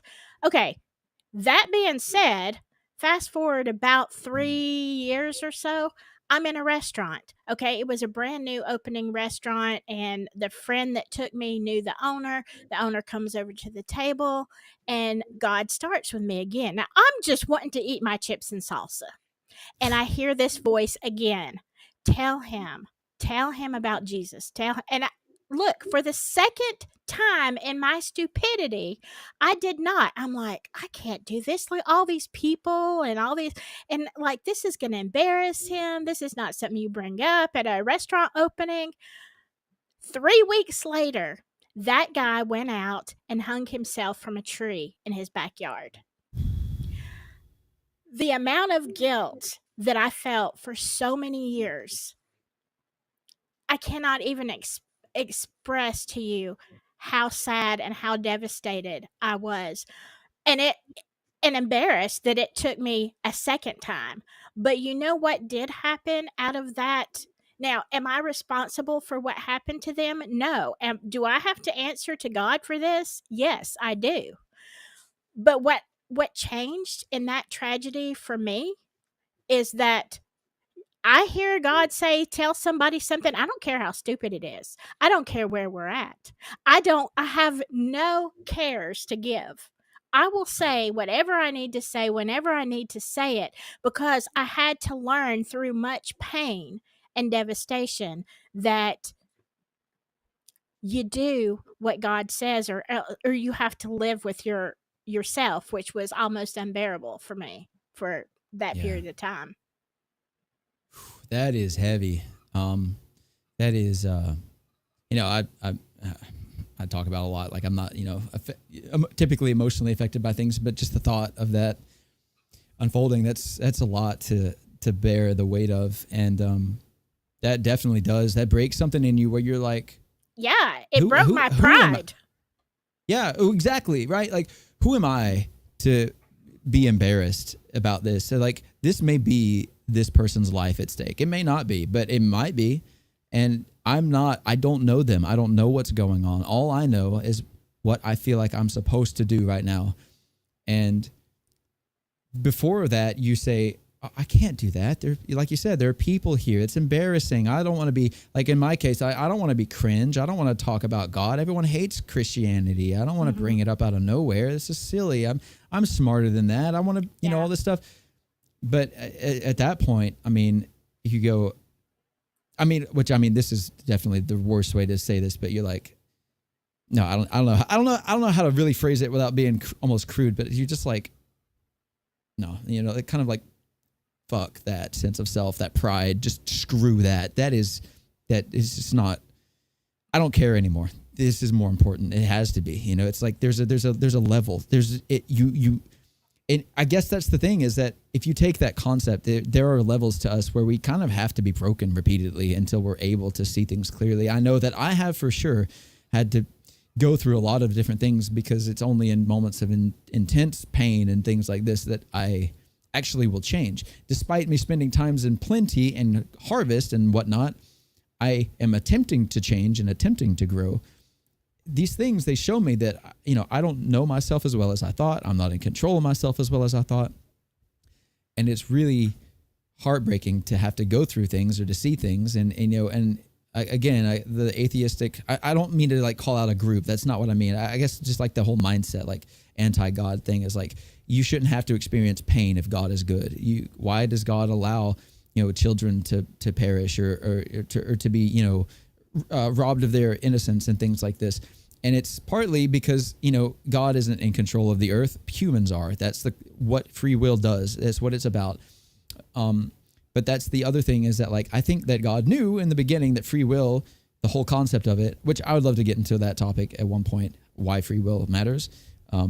But he knew that if you have free will, the only way to actually develop and grow is to go through times of like, this sucks. This is the worst feeling. To be injured in a way emotionally that you have to change because the person that you were before is currently dead. I think he was aware of that. And so, yeah, you can look at it on a debate scale and say that God is evil because he created evil. Because he did. I think the Bible actually says explicitly that God created evil. It does. But the concept of what he does with it afterwards is what is always neglected. What happens next when evil happens, when it persists, when it continues? What does God then do with that? And no one looks at that very often. They just see the fact that thing bad, God bad. But it's like there are stages. You can't make a turkey sandwich without killing a turkey. You know what I mean? And it's like, I don't know why I keep talking about sandwiches. That's so stupid. But bad things have to happen, because otherwise nothing good happens. Again, if there were no bad things, then what is good? Good is neutrality if there isn't bad, which is a philosophical concept, but it's much more than that on a developmental level. I struggle saying that word so often. It is, again, what does God do with the evils that happen that makes God good? Not that evils happen. It's what happens after that. And I think that's why that verse, all things work together for good. Yes, work together for good in the end for those that love God and are the called. There's a Yeah. whole sermon there, and are called according to his purpose. So it doesn't mean that you can just go out and say, "Oh, well, you live however I want to. All things work out to, for good." No. It's if you're called according to his purpose. If you love him and you're called according to his purpose, then yes, all things are going to work out for your good. Yeah. Sometimes it That's takes a another hot hard thing. minute. Yeah, that's another hard thing is like, people say like, oh, I love God. Why do bad thing happen? And it's because, well, why would it not? Why should it not? Why should you be exempt from bad thing happening?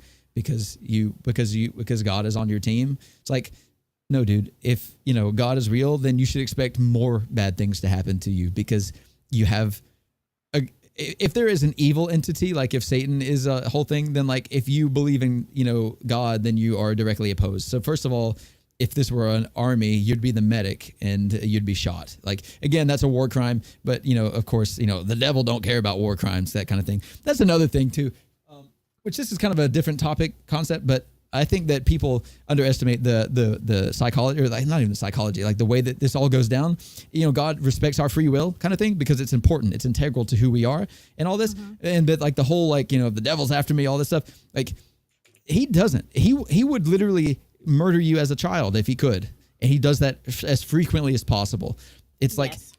if you are the epitome of evil, you don't have boundaries. You don't have rules and laws and stuff like that. And so what we're seeing now is that the world is kind of more in favor of like being dominated by this, whatever evil entity, Satan, the devil, the horns and all this. But like, God is still trying to, like, he still respects like our boundaries, our free will, what we need to grow, blah, blah, blah, blah, blah, blah, blah. And Satan just wants to kill us. It's so much easier to destroy something than it is to create something. Have you ever seen a bridge under construction? It takes like months or maybe even a year to create. But if you just put some charges on it and you can detonate it, it'll be destroyed in moments. It's like, if you just think about that and then think about how much evil you see compared to good. It is harder to create good than it is to create evil inherently. I believe that pretty firmly. So I don't know. There is a story that Sleuthy put up here, and there's two things I really want to address, and let me read this story, and let me find it all because of the chat. It's been okay. Yeah. Uh, in August, I was running to the grocery store before my kid got home from school, and when I approached the bridge over road, not water, there was a man standing there 20 feet from me. He jumped off the bridge right in front of me. It was horrible and extremely traumatic. I was hysterical, even talking to the police, and all I could keep saying was I felt so horrible for the man and that he felt that he had to do that. My heart was so broken for him. But I found gratitude in the situation because while I couldn't figure out why God would allow me to witness something like that, if it wasn't me and it happened an hour later at the end of the bridge is a bus stop, rather than me than a bus rather me than a bus full of children seeing and hearing that. I'm grateful for that and for my 6-year-old wasn't in the car with me. 100%. Like, sometimes we look at stuff and we don't understand, but I feel like if we dig deep enough, we will. That God is faithful to show us why. Also, Moonlight, how about if you were unwillingly made to participate in in satanic I was about to rituals? ask you if you wanted to address that. Been there, done that. Okay. Um, wow. Wow. And there's so much to that. Um, do I ever still get triggered? Yes. Some things still trigger me. Um, but I will say this, it has been a lifelong journey to get over that. But in the end, I mean, and Moonlight, there were times that even as a Christian person, loving God with all my heart, I was still angry at him. And I mean, look, y'all, God wants you to be real. That's the thing you need to know. God wants you to be real with him. And it doesn't matter if you're mad. Do you know how many times I have screamed at God? I mean, I don't recommend. I'm not saying go do this, but in the passion and the anger and the confusion of where I was in a certain moment for different reasons, I have yelled and railed at him. Why did you let this happen? How, you told me this and this is what happened and blah, blah, blah. Um, in that, in that moment of going back to that part of my life when I was extremely young, I mean tiny, um, I at one point, I'm like, God, I see the benefits, like I see you have used it for good, but where were you? I mean, I was yelling and railing at God. Where were you when this happened? When this specific thing happened that was the worst possible thing that you can imagine ever happening to another human? How am being made to participate in? Where were you, God, then? Where were you when I was dying inside? Where were you? And I want to tell you something. It took a while for me to hear his voice, but he showed me so clearly. He was right there. He said I was right there, and I went back to that spot where I could see that ritual being performed. But instead of just the ritual, what I saw him standing there weeping and still holding on to me. It's like I was there. I was there for every second that you went through that. I never left. I wasn't checked out. I was there. You just couldn't see me.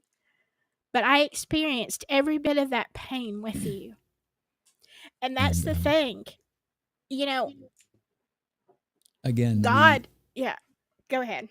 sorry, I didn't want to cut you off so sharply. I just wanted to point out that, again, you hear atrocities and things like this, and we say, how could a bad thing like this happen and God still be involved without him being evil, without him being heartless and cruel? How could a bad thing like this happen? How could that be allowed? And you can very audibly hear and see the pain in your voice and in your story. And we see this and we say, God must be evil.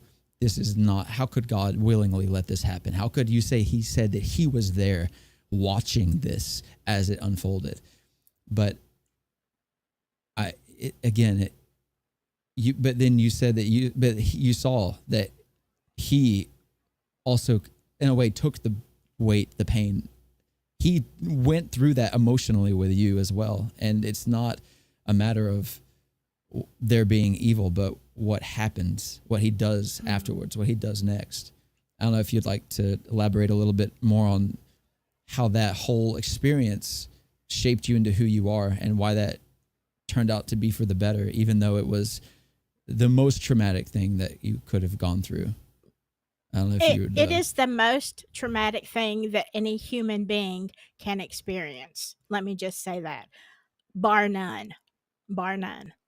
And Moonlight, I hear what you're saying. I didn't do anything wrong to be forgiven for it, nor did I. Nor did I. I was not willing. I was not a willing participant. But as a matter of fact, I was too young to make any kind of decision like that. But the thing of it is now, and it's taken me, like, I'm old. It's taken me a lot of years to reconcile this. But I would not change a thing, okay? Because what it did, what the enemy meant to destroy me, and look, the plan was to destroy me and remake me into something I was horrible, that I was never meant to be. But instead, God in his grace and mercy redeemed me and turned all of these experiences, all of that connection with that kind of world and that spirituality that is so very wicked, he flipped it around and gave me gifts in the spirit realm that are so amazing that if I had to say, God, I don't want to do this, I truly believe, and this is just me, like there's no scripture for this, okay? I believe that prior to coming to earth, that God and I had a conversation. And I believe that I said, yes, I will do this. Now, it took me a long time, because why would anybody say yes to something like this? Because the difference that God made in me that affected the whole rest of my life, and from beginning to the future, what I can do for people and what God has shown me about himself. Like, I couldn't have this connection with God in a flesh bag suit that I'm in this world if I didn't know him from that time. Okay? If I didn't know him from that ritualistic period. And is it and like yeah, for years I carried guilt about that because I'm like it was because of me that this happened. No, it wasn't. It wasn't. It was an evil thing, an evil plan, but God is like, "You know what? I see what you're doing and I'm raising the stakes because I feel like God knew and created me in such a way that he knew eventually, once I worked through the pain, that I could flip it around and say, you know what? What you tried to destroy me with, devil, now I'm coming for your kingdom. I'm coming for you because you can't stop me because I know who you are, but more than that, I know who he is. You see, it takes time. It takes time. Yeah. And it's like people can look at that objectively, that statement, that emotion, and they can look at it at a distance and say, oh, that's, they can say, oh, that's, maybe that's cringe, or she's like deluded, or that she can, she doesn't understand things the way they happen accurately, or understand herself and all this. And that's fine. But they are not you. And they don't live every day as you, and they don't live every day questioning their own existence like I know that you do. And that's, I think, the importance of, again, which is just crazy trying to tie this all back together into the whole concept. But it really is. the We're foot far sees from the concept. I think, well, it's kind of. I think again, the foot sees the hand and sees that, like, the hand is like, I don't know, being used to do a push up, for example, and they're like, this hand is diluted. They think they're a foot. This is absurd, But they're looking at it as a foot. They're not looking at it as if they're part of the body, and that the hand is something completely different, and that they're all connected. And they don't feel, that's the worst thing, is that they don't feel the connection to the hand, for example. They feel as though the hand is just some crazy outlier. But if you are ever able to connect with every person and realize, again, is God yourself and other people? I think yes. And I think primarily through storytelling and seeing each other's experiences. Like I said before, I don't think an experience is fully lived until you share it with somebody else. But I think it's because, while God is very individual per person, I think that you really can't fully understand anything until you see it in other people, because they are different than you, and you are, in a sense, you are alone, but in a greater sense, it's impossible to be alone because you are connected to every person. There's a part of your life that will relate to every single person if you look deeply enough, and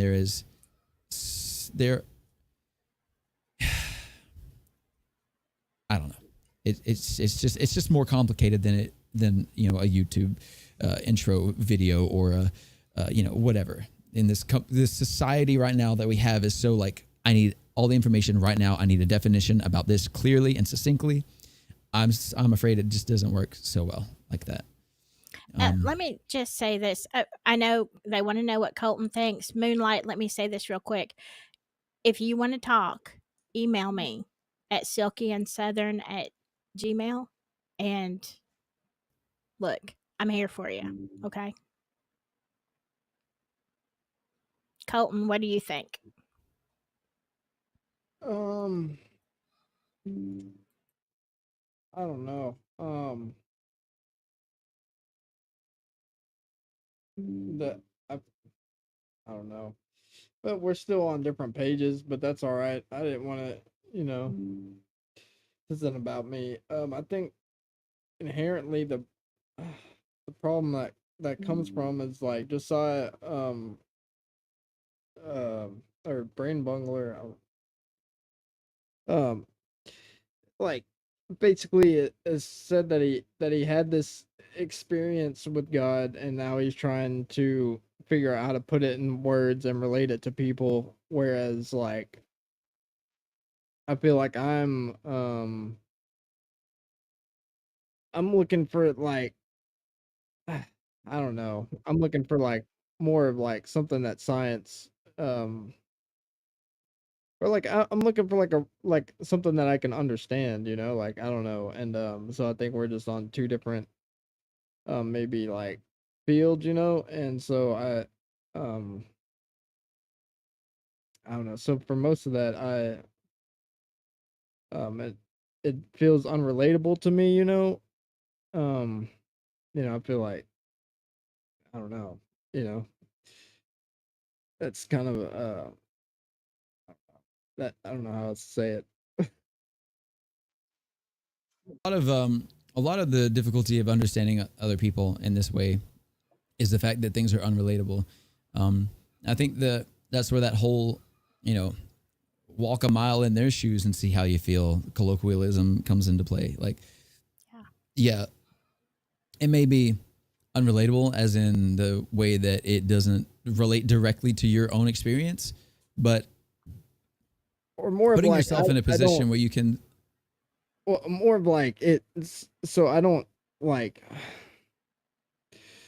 fully believe in the idea of God, right? So then all the other nuances that come with it um seem you know like if you're talking about like the nuances of spirituality and experience in that way like that I don't feel like I'm able to relate, you know, really.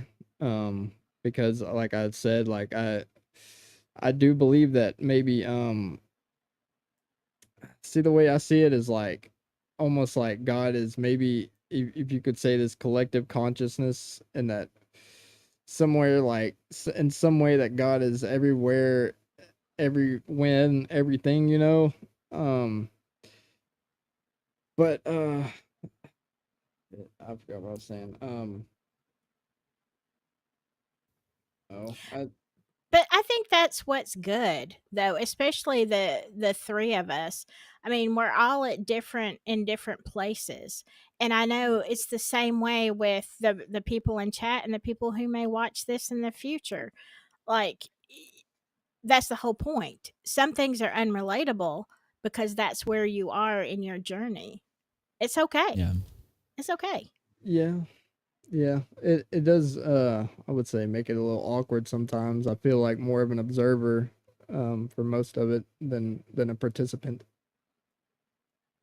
Well, I mean, that's so I think, I mean, that's totally fine because I think for one, the only reason that we're on this topic or that we got here is because of some of the things that you said. So first of all, this whole like, you know, important and empowering conversation was only possible due to you.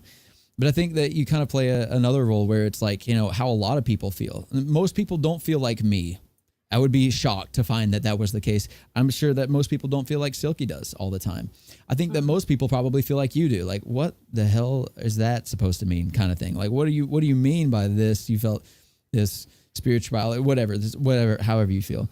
The thing is, at least for you specifically, you know, like I really enjoy the idea that, you know, we have things that we know, me and Silky individually have things that we both individually believe are like absolutely true.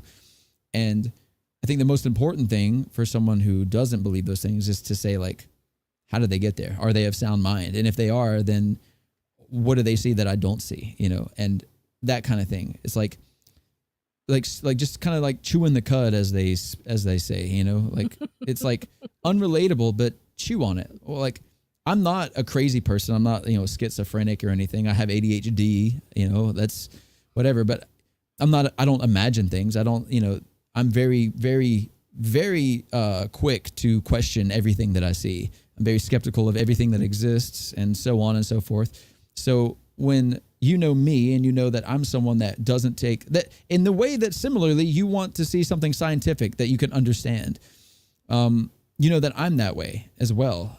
But the main difference is that I unfortunately have the burden of having had proof that I can't deny. And it wasn't just that one experience I tell you about all the time. It was that, and then like about a dozen afterwards that just kept happening and kept happening. And they didn't change anything. They didn't make me a better person. They didn't make me feel anything different. But it's like, especially if we end up doing this over the course of years, you know, and you ever do get an answer, you ever do start to feel a change or something like that. I think that'll be really profound to have that documented. You know, I think that'd be really interesting. But aside from that, like your input and your, you know, skepticism and basically your like very grounded, like realistic beliefs in the way that things go, I think is beyond valuable, really, especially when me and Silky just assume that whatever we say, people are going to be like, yeah, I guess that, I mean, whatever. No, it's important because there are going to be people that are right where Colton's at. And, you know, other people where I'm at. You know, it is what it is. And that's why it's a good dynamic. You know, you have to be relatable to help people, even if you're just wandering around in the dark and like, somebody throw me a candle here, you know. It's okay. It's all right. I'm gonna have to go because I've got to get up at 3 o'clock in the morning. I was about to say we've done kind of, well, we're about an hour and 20 over what we normally do. I think this has been one of the most fun that we've had. We've had some of the highest engagement we've ever had, which, I mean, I hate to talk about things in terms of analytics, but I do think that it's very interesting that we got on this topic of like God and what is it and how does it matter and all this stuff. And we had some of the most, like, you know, engaged people that we've ever had. And I just want to say again, chat, you guys, I appreciate each and every one of you for being inquisitive and being convicted by your own beliefs and talking and arguing with each other, but also being respectful. It's so mature and it's, uncommon. And I just, you know, I don't know. I just personally really appreciate all of you very, very much. And we're going to do this every week. And I hope that we can get better and better, but I hope that we can, you know, be just as useful for you guys, you know, later on as we seemingly have been tonight in some capacity. I don't know what anyone's actually taken from this, but even if you guys just, you know, want to talk to each other the whole time, it's so fun to read. And it is. It means the world to me that you guys are here. So me too. All right. Yeah. Well, I'm going to say good night to all y'all. Again, appreciate everything. Love you so much in the chat. Everybody who came in and the new people that came in, absolutely wonderful. Kanye, it was nice to see you here. Very, very good to see that, you know, I don't know, things are going somewhere good, and I am going to keep going good. Okay, that was, I don't even know how to talk anymore. Good night, y'all. Good night. And until next time, y'all stay human, okay? Bye-bye.